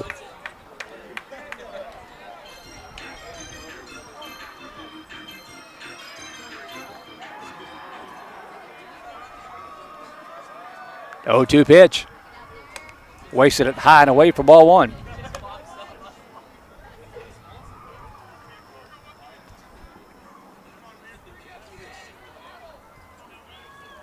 One ball, 2 strikes. Got a piece of it to hang alive. Vandegrift going for a program record 20th win on the season. No Vandegrift baseball team has ever won 20 games in the season before. And could clinch at least a play-in game with 3 games left to go to get in the playoffs outright. Swing and a miss, strike 3 on the off speed. 2 up, 2 down for Kellen Samansky.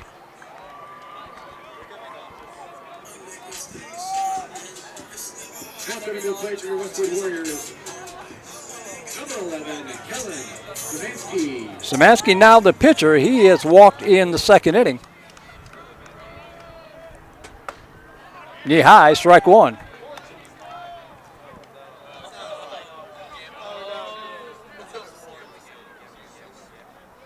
Oh, 1 pitch. Swing and a miss, strike two. Kopp 1 pitch away from striking out the side.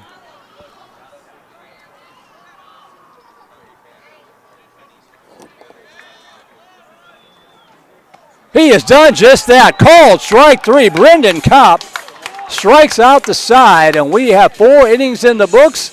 Still 6-0 Vandegrift. We'll take a break and be right back. You're watching Vandegrift Vipers Baseball on the Vype Live Network.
Welcome back to the ballpark. We move to the top half of the fifth inning. Merle Bertrand here with you. Rosie Vega back at the comfy, cozy Vype Live studios, better known as the living room sofa.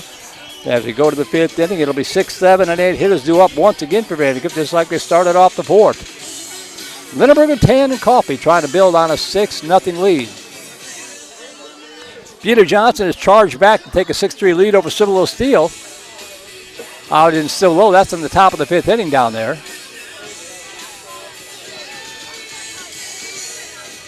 Lindenberger 0 for 2 did reach on an error to open up the floodgates in the fourth inning.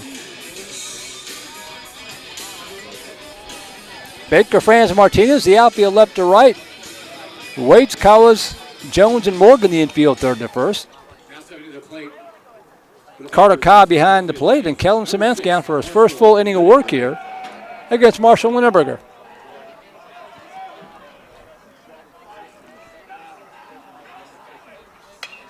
Off the bat handle, and that was going to plop down the line. When it's your night or your year, it's your year. Lindenberger going to dig for second, and he's going to pull up there with an opposite field squib double down the line. Didn't hit it hard, just got it beyond the dirt, but he found the right spot. And that'll bring up Carson Tan.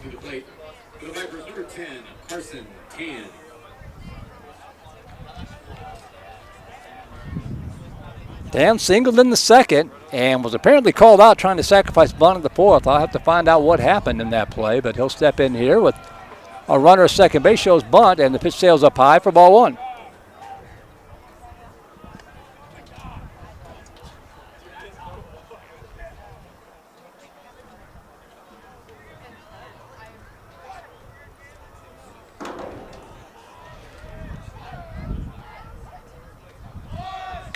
Shows bunt, gets it down. It's a good one. The only play will be at first.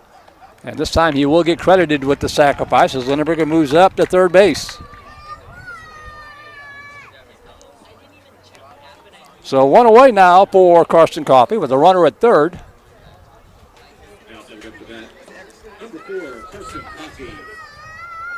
Coffey 1 for 2 with a single in the second.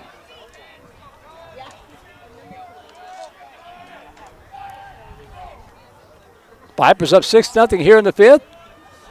Lindenberger trying to tag on the extra point.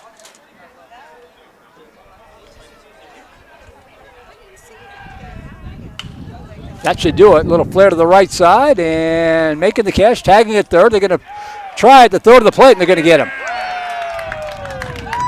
You're up 6-0, you challenge it. Martinez with a nice catch and a good throw. And the Vipers run into a double play. Coffey out on the fly to the right. And a good throw, 9-2 to cut down Lindenberger at the plate, and the inning is over. So no runs, 1 hit, no errors, nobody left on base.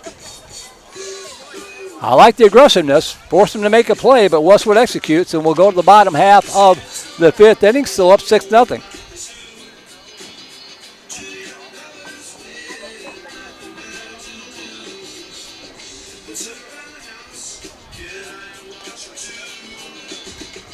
So for the Warriors, it'll be the 8-9-1 hitters due up here. Coas, Waits, and Jones.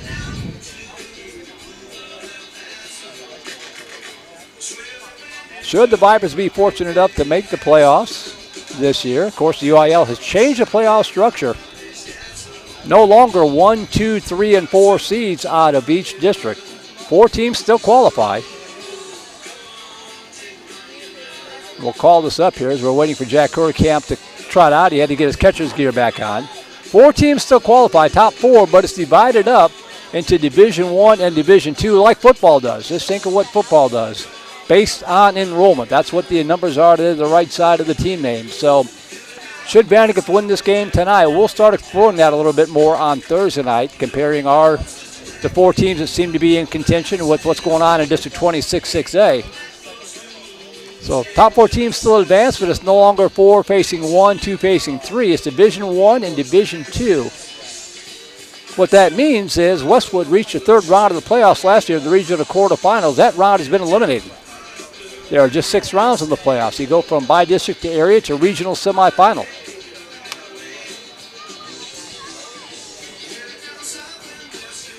But you got to get there first, and you're still 9 outs away from getting this one in the bag. And even this one won't get you there. This one will get you to a playing game if you need it.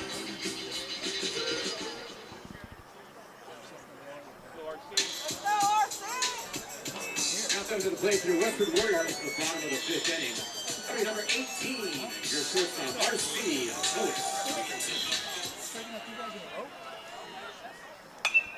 And swinging on the first pitch and fouling it back is R.C. Coas, 1 for 1. He singled in the second.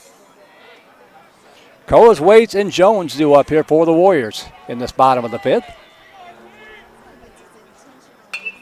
Fouled it out of play, and the count quickly 0-2.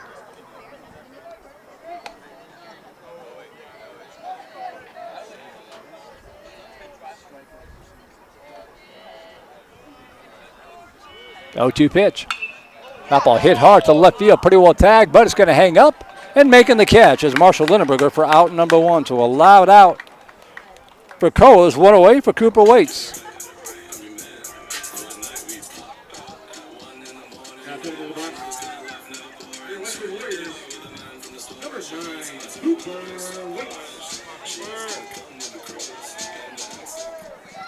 Cop just 57 pitches, give or take.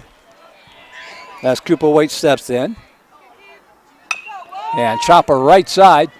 Makes a nice hop for town. He'll toss it over to Candy Millar. And the 4-3 putout quickly makes it 2 away. Back to the top of the order will go to Nick Jones.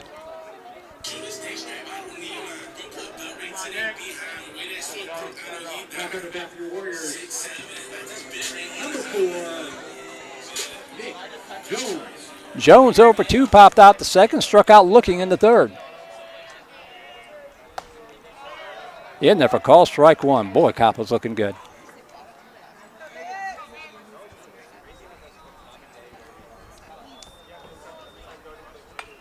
Foul back, and the count quickly 0-2 to the Warrior second baseman.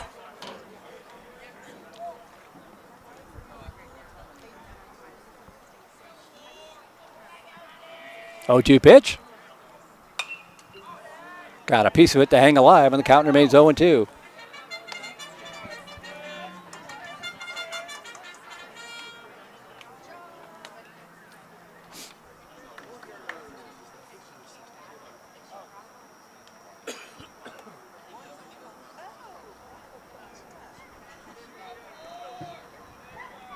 So Jones digs back in from the right side. No balls and 2 strikes. A pitch coming from the lefty Cop. Swing and a miss. Strike 3. He got him. And it's another 1, 2, 3 inning. Nothing across. Strikeout number 6 for Brendan Kopp. We have played through 5. We will go to the 6th. Still up 6-0. And as we do, I want to give a shout out and a thank you to Charlie Garcia at Erskine and Blackburn Trial Attorneys, where attorneys are serving God by serving others, seeking justice. Erskine and Blackburn Trial Attorneys.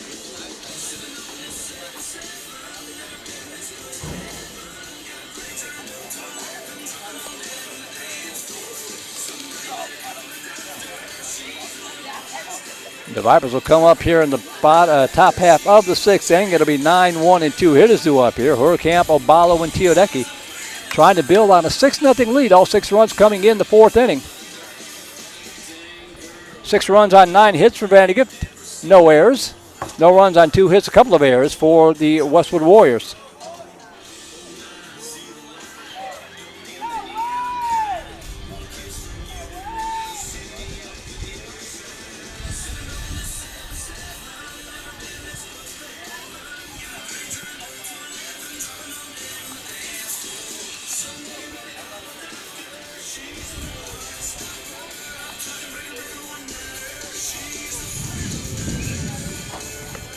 So Hurricamp will step in. He's 1 for 2 in the night. Also reached on an error in the 2nd inning.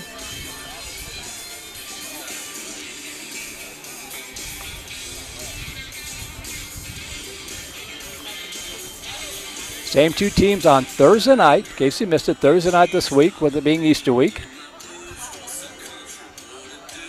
And then next week, what could be an epic battle against the Round Rock Dragons. Tuesday night at Venom Field. Friday night to close out the regular field at Dragon Diamond in Round Rock. One game at a time as Hurricamp will step in to lead off the Viper half of the 6th. Swings on the first pitch and fouls it up against the screen for strike one.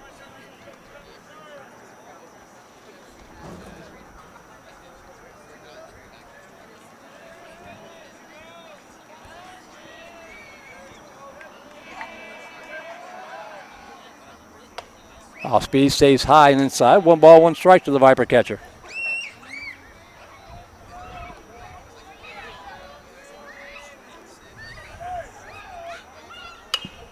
Ground ball left side, gobbled up by Coas. Dropped it to throw to first and just, no, safe.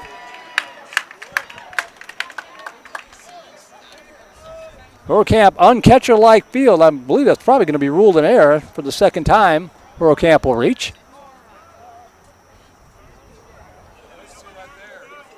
Yeah, he bobbled it just enough, and the throw off the bag as Tristan Abalo will step in.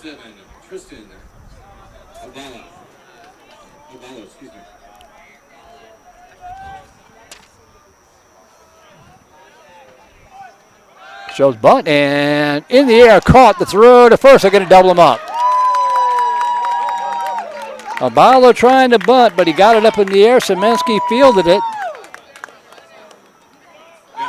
for the first out of the inning, and then Hurricamp doubled up off of first for the double play. Just like that, 2 outs, bases empty for Miles Teodecki.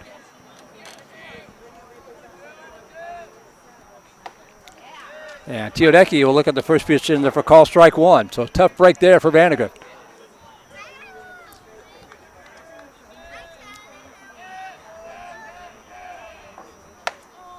Misses outside, 1 ball, 1 strike.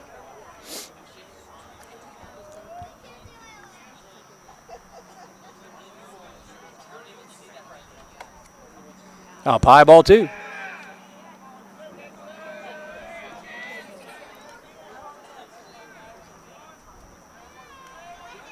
Two-one pitch. Swing and a miss, strike 2, 2-2. Angry at himself. He knew that pitch was low and away.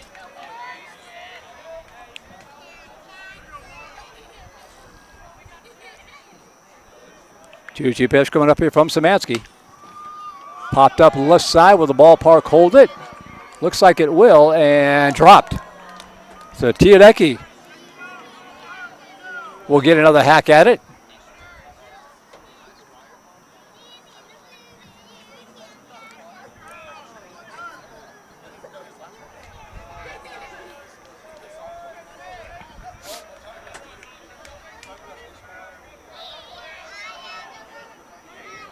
So new life for Teodecki, 2 balls and 2 strikes with 2 outs here. And he chops another one foul. Nice play by Coach Carter there in the Westwood dugout.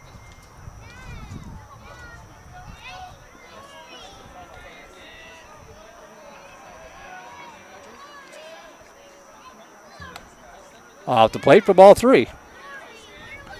Mentioned it in the opening. Teodecki came into the ballgame with a team-leading 26 walks. He's walked twice tonight. So potentially walk number 29 coming up here.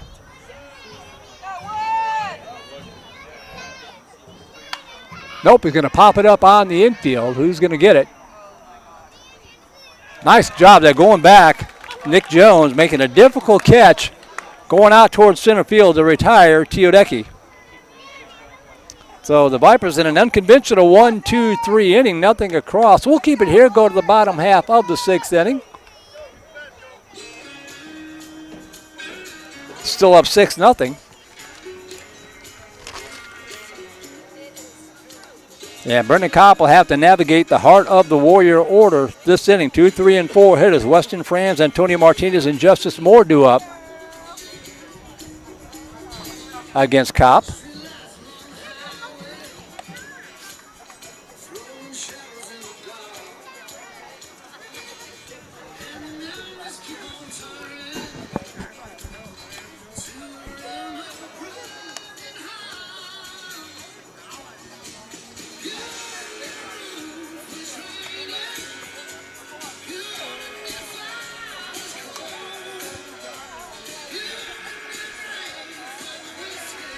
Once again, the standings coming into tonight. A Viper win will eliminate Westwood and clinch at least the play-in game. And by that, I mean, should Vandegrift then lose the next 3 games to finish at 10-6, and McNeil wins out at 10-6, they would be tied. They split their regular season, so they would have a play-in game, just like we had last year against Westwood here. Stony Point and Cedar Ridge also have something to say about that.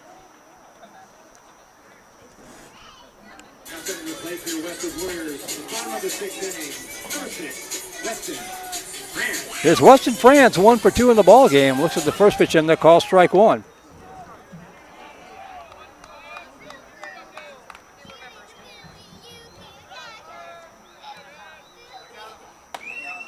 In there for strike 2.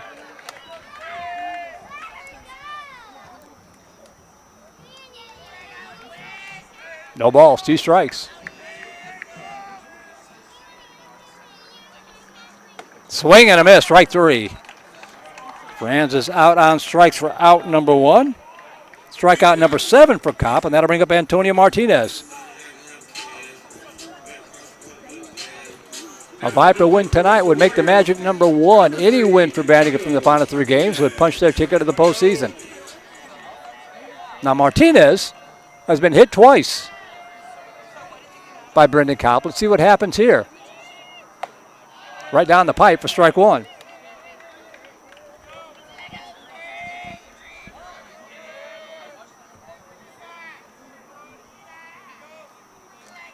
Oh, 1 pitch. Just missed outside, ball 1.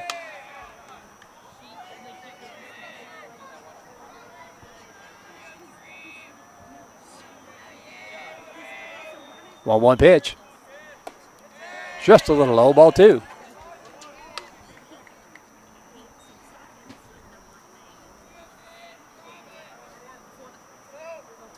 Two 1 pitch. Outside ball 3.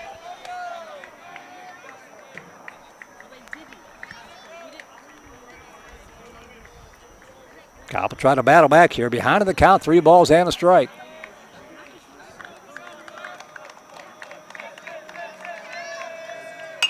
Up the line shot. Backhand stop by Abalo. Gobbles it up the long throw to first. And a collision at first. Hopefully everybody's okay. As Martinez slow to get up. Great play by Abalo in the hole. Good to see him get up. Abalo with the long throw. Canyon Millar trying to keep that foot on the bag as the throw was on the outfield side.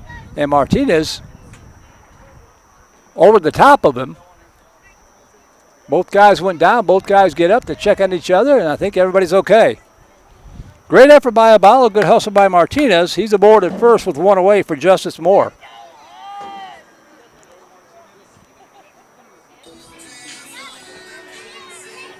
Outside of the plate for your Westwood Warriors, number 7, Justice Moore.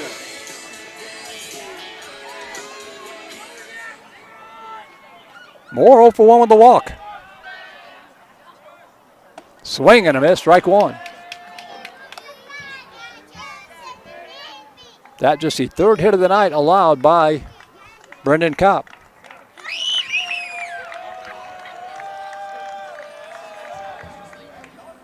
Swing and a miss, strike 2. Apparently Martinez cannot reach first base without acquiring a new bruise somewhere.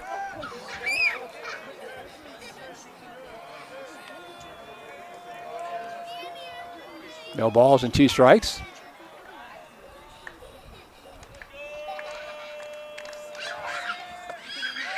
Inside low, ball 1.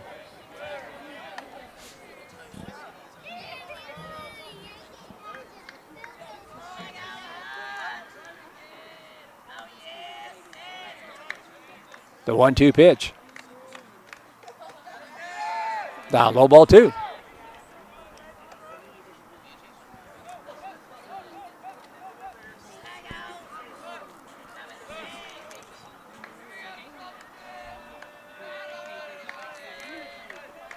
Two balls, 2 strikes. Just missed inside, and the count goes full.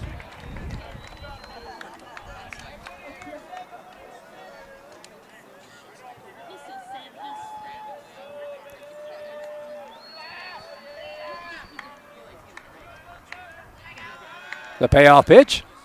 It's a line shot. Knocked down by second, over to short for one. The throw to first is not going to be in time. But a nice job by Carson Tan over to Tristan Obalo to get the lead runner. The 4-6 force retires Martinez for out number 2. Moore aboard on the fielder's choice with 2 outs now for Will Baker. Now stepping to the plate for the Westwood Warriors, number 5, Cody Alabay.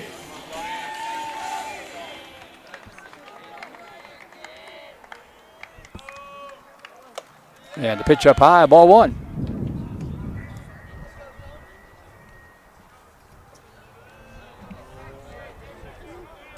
This is Tony Alabay pinch hitting here for Baker. And the pitch up high, ball 2. 2 balls, no strikes.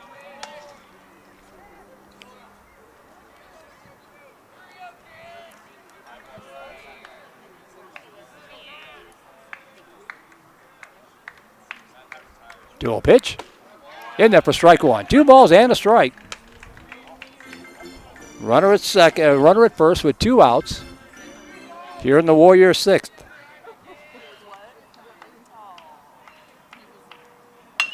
Chopper left side. Obalo's got it. High hop. He'll go to second and get the force, and that's all he needed to do. Nice adjustment there by Obalo on the high hop to retire Moore at second, and that will end the inning. So no runs on 1 hit, no errors, one to left on base. 6th innings in the books here. We will go to the 7th inning. The Vipers up 6-0.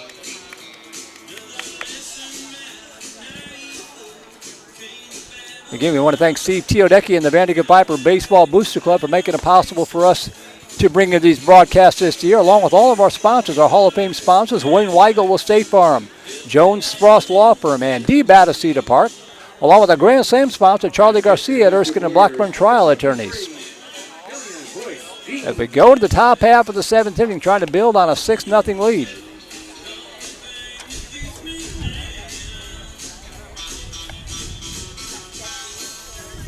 To try to do that, it'll be the 3, 4, and 5 hitters due up here for Vandegrift: Jones, Millar, and Farley.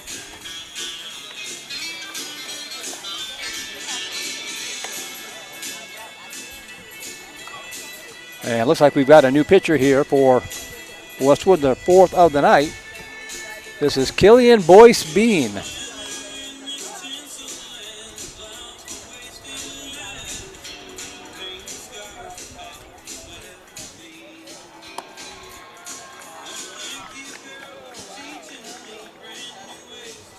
Looks like everybody else stays the same. Baker, Franz, Martinez, the outfield left to right. Waits, Coas, Jones, and Morgan, the infield third to first. Carter Cobb, the young sophomore, behind the plate. And Killian Boyce Bean on for his first full inning of work here, first inning of work for Westwood.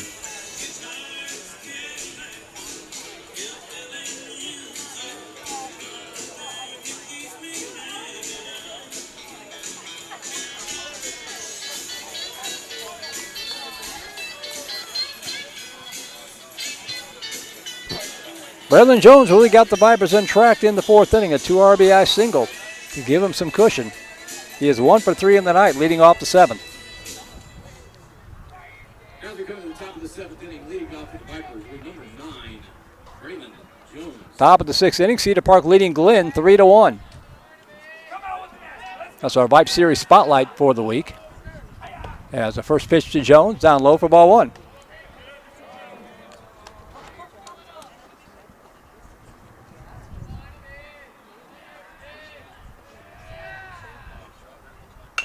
That one, a chopper.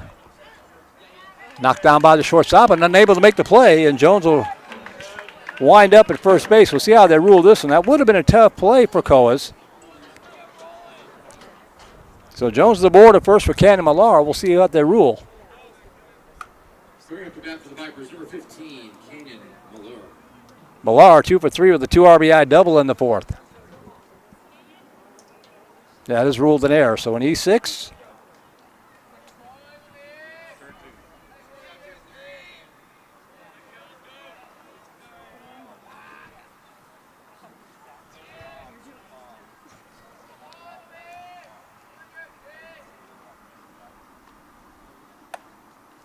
And away ball one. I mentioned Cedar Park Glen is our Vype Series Spotlight for the week.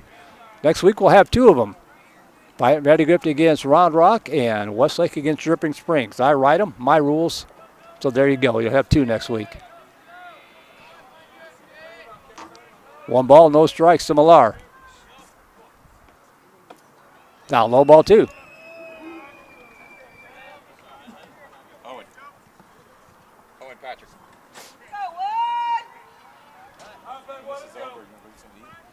2 balls, no strikes to Millar.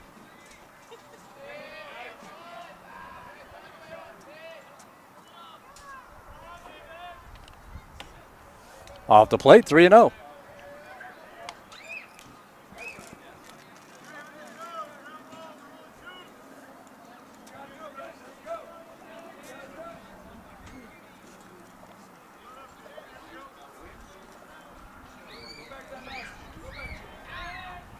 Three-0 pitch. Taken all the way, and it's a 4-pitch walk. So Jones up to second. Millar trots down to first, and that'll bring up George Farley. Vipers with 6 runs all in the 4th inning. This could be worse. Remember, Vandegrift left the bases loaded in each of the first 2 innings.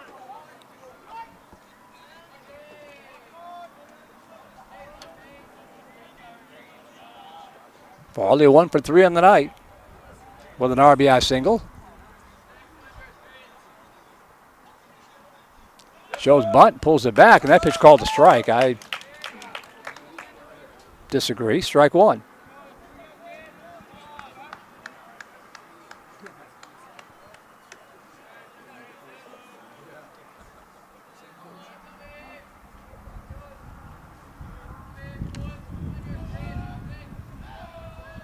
No 1 pitch. Pitch down low, ball 1. 1 ball, 1 strike to the speedy Viper center fielder.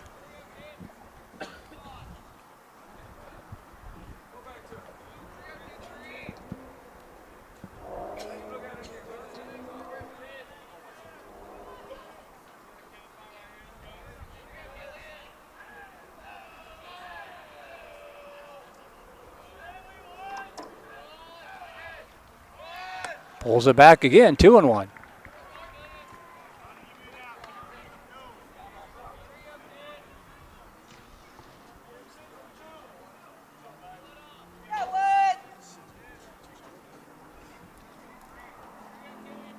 Boyce Bean looking in, 2 balls and a strike. No sign of bunt there, and he takes it down low, ball 3.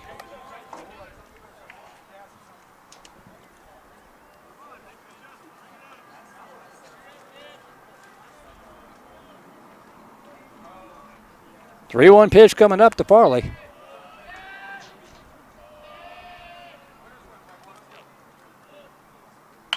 That one is Squibber caught by the second baseman, and they're going to double him up again. Boy, oh boy. Nick Jones plucking it off his shoe top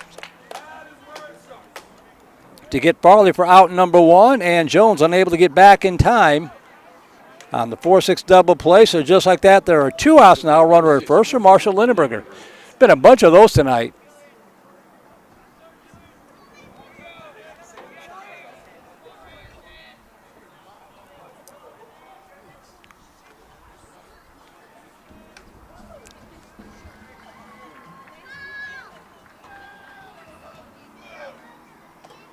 Pitch down low, ball 1 to Lindenberger. 1 for 3 with a double.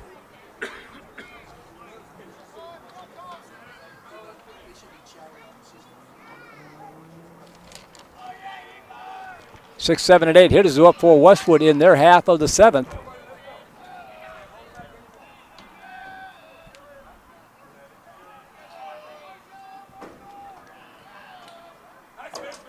Pitch down low, snap though down to first. Millar able to get back in there. 2 balls, no strikes.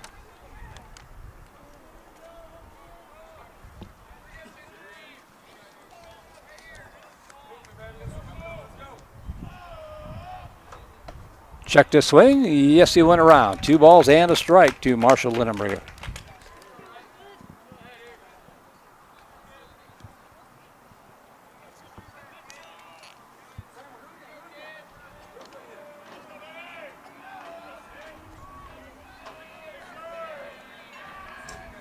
2-1 pitch.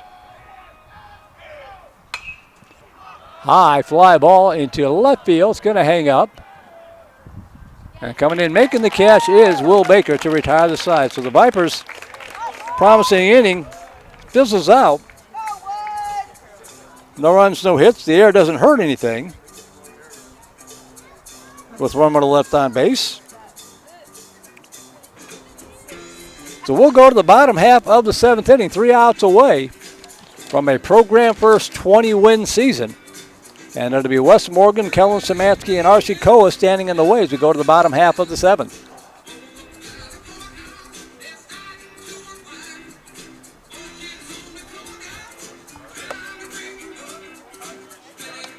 Brendan Kopp going for the complete game shutout. Now scattered just 3 hits, at least 2 of those I think are infield hits.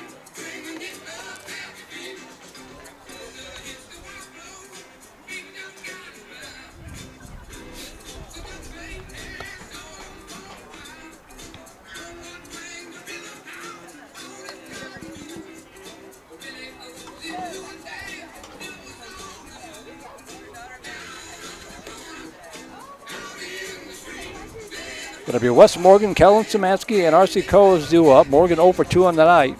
Grounded out the second, struck out in the 4th. 7 strikeouts for Brendan Kopp. Just 2 walks. He has hit, 2 hit batters, but it was the same guy twice.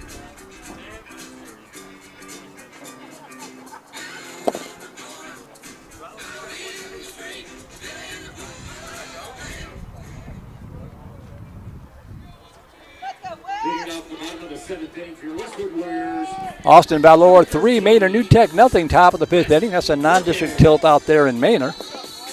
New Tech, one of the 4A powerhouses in the Austin area. As Wes Morgan will step in from the left side. Lays off the first pitch, but it drops in there for a strike anyway, strike 1.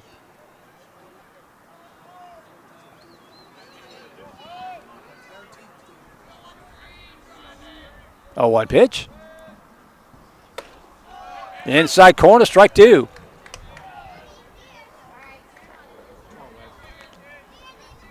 Kopp is ready to go. No balls, 2 strikes.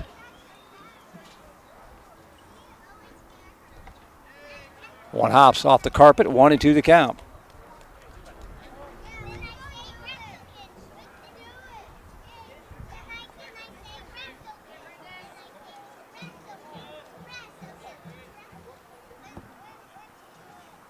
The 1-2 pitch.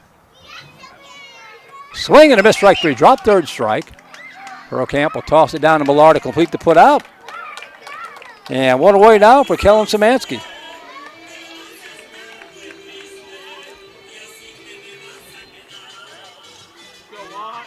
After the beat, for the Westwood Warriors, number 12, Juan Perez. 75 pitches, I believe, for Kopp. Samansky will step in. Just off the plate for ball 1.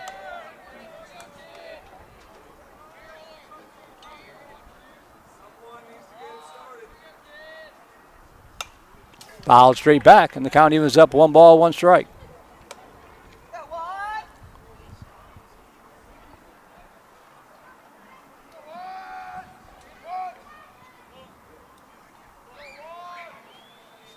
One ball, 1 strike with 1 away.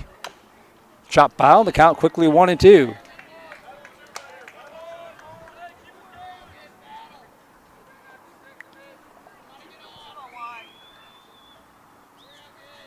The 1-2 pitch from Kopp.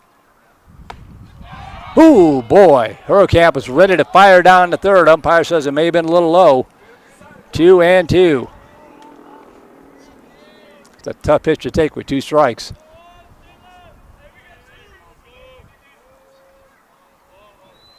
Two-two pitch. That ball slapped foul into the Viper bullpen. And the count remains 2-2.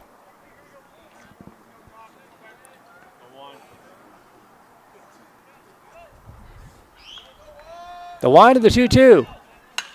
That one hit into the left side, and that's going to get down for a base hit. cut off by Lindenberger. The throw coming in. It's a long, loud single. Good hustle by Marshall Lindenberger to get over there and cut that one off before it could get to the wall. It keeps Szymanski at first base.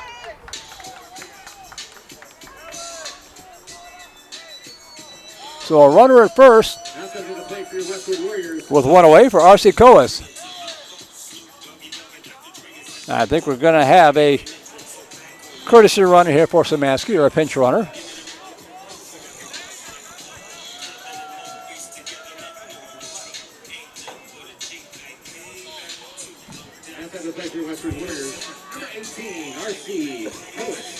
So here's R.C. Coas stepping in with a runner at first and one away.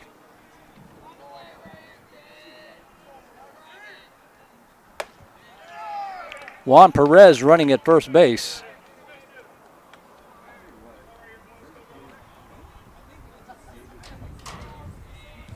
One ball, no strikes for Coas. Down low, ball two. 1 for 2 on the night. And Coach Hickel going to come out. He might make a change here.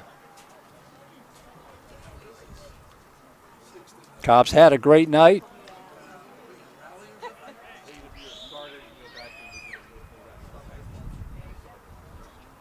Seems to be just working his way back up to full strength. Okay, one more batter, it looks like.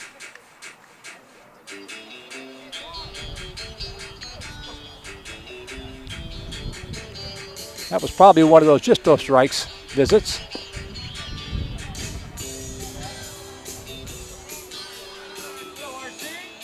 Two balls, no strikes to R.C. Coas with a runner at first base and one away.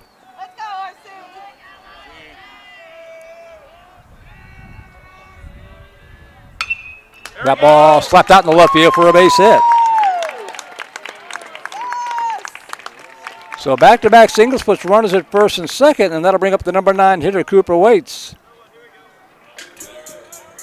And now we're going to have a pitching change. Coach doesn't want to let this one get away and spoil a good outing for Brendan Kopp, who was gone 6 and a third, and gets a well-deserved round of applause from the fans on both sides.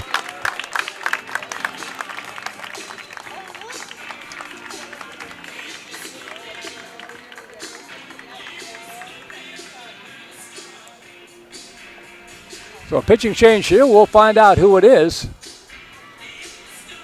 and give you his numbers when we come back. Vandegrift Vipers Baseball on the Vype Live Network.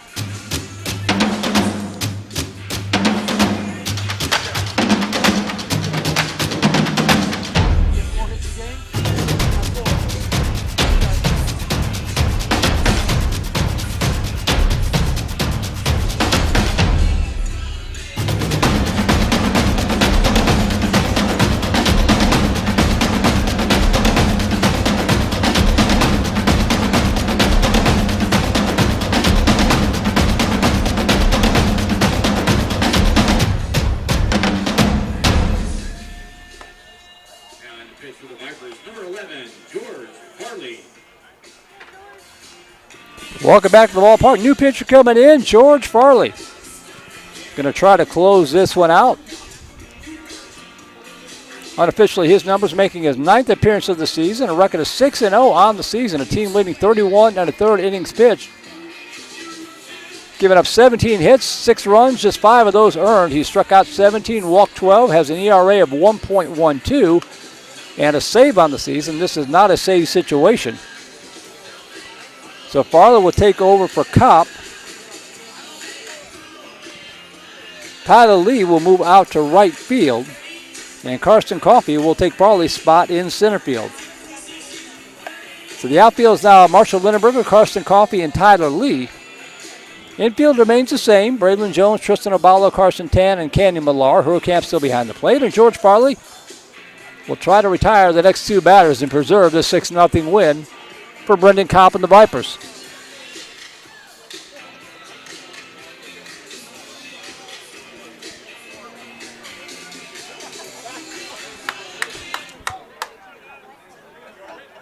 Outside the plate for your Westwood Warriors, number 9, Cooper Waits. So here's Cooper Waits.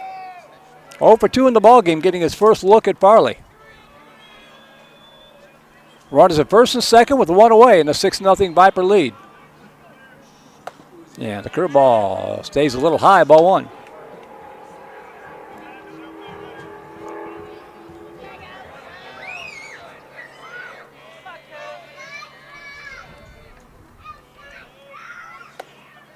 Misses inside, ball two.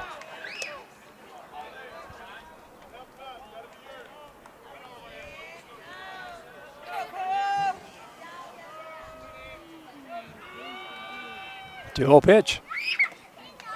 Down low, ball three, gets away, and both runners are going to move up.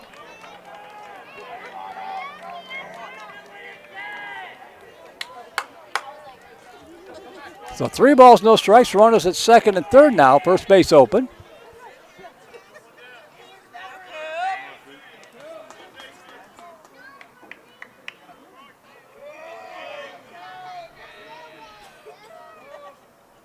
Taken all the way, and it's a 4-pitch walk, and that is not what you wanted for Vandegrift. Because now we go back to the top of the order, and things start to get a little bit interesting. Bases loaded, one away, and Nick Jones will step in.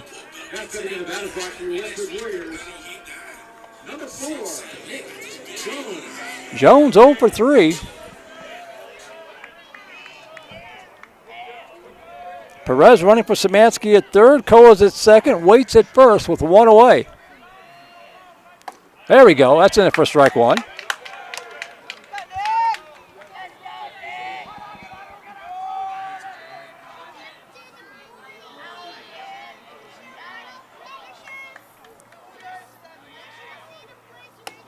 Off the plate, ball one. We've seen bases loaded, producing no runs about 3 times tonight. Farley trying to make it happen again. 1 ball, 1 strike.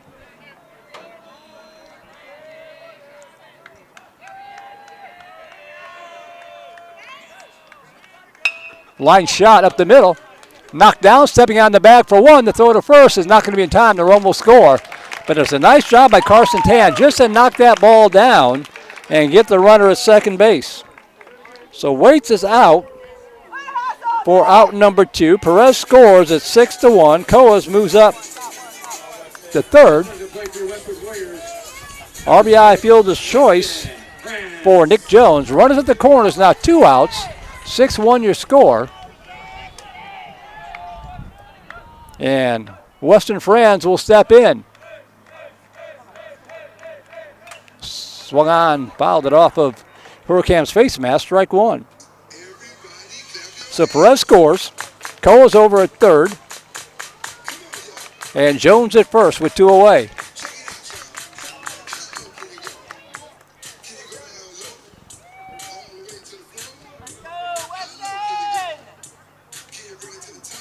That run is charged to Kopp, by the way. Coa's at third is also his responsibility. Farley trying to keep him there and close this thing out. Swing and a miss, strike 2. We're 1 strike away. No balls and 2 strikes. Farley looking in. The pitch. Foul out of play, and we'll do it again.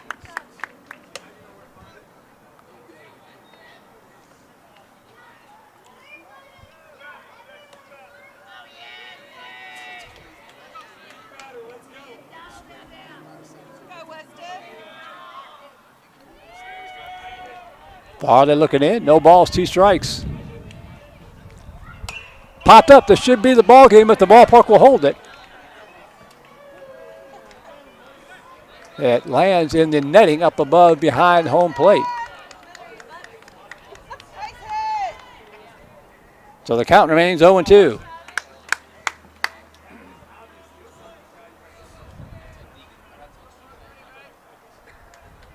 So everybody retreats. No balls and 2 strikes. The count remains to Franz. Farley trying to close it out.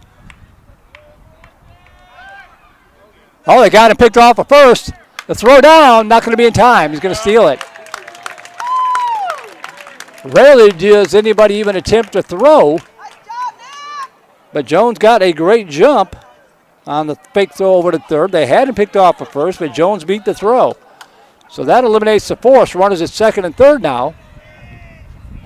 Count remains 0-2 to Franz. Ball, they're working from the line. The pitch. Popped up right side out of play. And the count remains 0-2.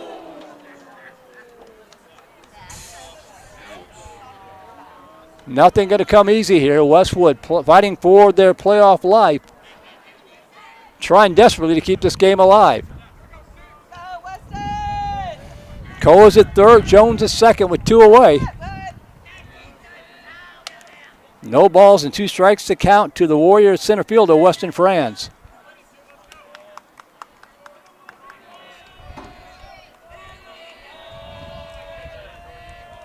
The 0-2 from Farley. Just off the plate for ball 1. Man, that was a tough pitch to take with 2 strikes.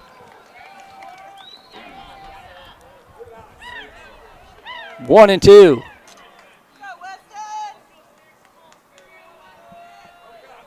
The pitch. Fouled down the right field line. The battle will continue. Pitch number 8 coming up.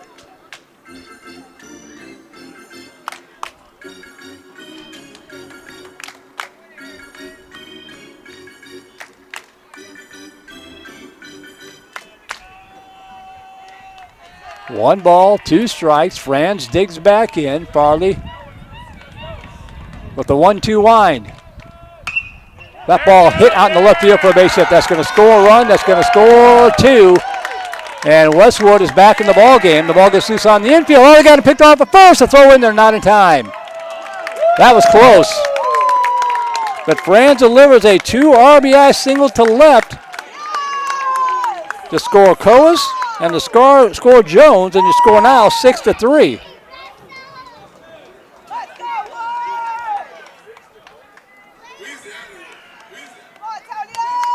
They almost got Franz off at first after he rounded the corner. Now coming to the box for the Westwood Warriors, number 3, Antonio Martinez. So here's Antonio Martinez. It's now a 3-run lead with 2 away. Runner at first. That one a little flare coming in and making the catch, and that's the ball game. Tristan Obalo. Wasn't easy, but for the first time in Vandegrift program history, the Vandegrift Vipers have won 20 wins in a season, and they have clinched at least a play-in game with 3 more games to go as they get the final here tonight by a final score of 6-3 over the Westwood Warriors. Safe travels for everybody heading home, and we will see you at Vandegrift Thursday night, 7 o'clock. Now my scoreboard wrong there. He gave the runs to the wrong team. 6-3 your final score. We'll take one more break. Be back to wrap this one up. Vandegrift Vipers Baseball on the Vype Live Network.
Welcome back to Warriors Field. 6-3 your final score. Vandegrift hanging on for the win over the Westwood Warriors to get the big win tonight.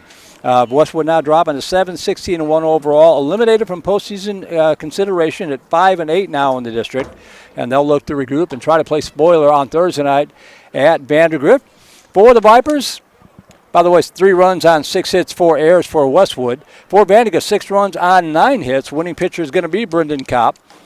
As the Vipers now improved to 20-6 on the season, 10-3 in district play. And again, they have clinched at least a play-in with McNeil if they need it. Hopefully they won't need it, but if they need it, they got that in their back pocket. So we know we're going to play at least one more game of baseball if you're a Vandegrift Viper fan. Some other scores here tonight before we sign off as scores and finals are coming in. Dripping Springs leading Georgetown 2-1, bottom of the 6th inning out in the Hill Country. Bowie leading Austin High 2-0, top of the 5th. Cena Park has defeated Glenn 3-1. That's a final. Hayes has defeated Liberty Hill 3-0. That's a final. And one more final for you. Buter Johnson 7 and Cibolo Steel 3. Some of the other finals tonight of games on the Vype Live Network. Here was 6-3. It wasn't easy, but the Vipers get the win. And we will await to see what happens next. So, that's going to do it for us tonight. Thanks again to Vandegrift Booster Club President Steve Teodecki and all of our sponsors, including our Hall of Fame sponsors, Wayne Weigel with State Farm, Jones Spross Law Firm, and D. Bow to Cedar Park, along with our Grand Slam sponsor, Charlie Garcia at Erskine and Blackburn Trial Attorneys. Additional sponsors of Viper Baseball include Sawstar Bank, Pure Barre Cedar Park, and Minchie's Frozen Yogurt. Don't forget, we'll be back with you on Thursday night from Benham Field as the Vipers go for the sweep against the Westwood Warriors. But for now, on behalf of our QA, Rosie Vega, our Technical Director, Suna Vincott, Communications Director and my better half, Christina Weber-Bertrand, and everyone from Vype Media, my name is Merle Bertrand, signing out from Warriors Field near Westwood High School, where the Vandegrift Vipers had defeated the Westwood Warriors by the final score of 6-3. Have a great night, and we'll see you Thursday night for more Viper Baseball right here on Vype Live. Good night, everybody.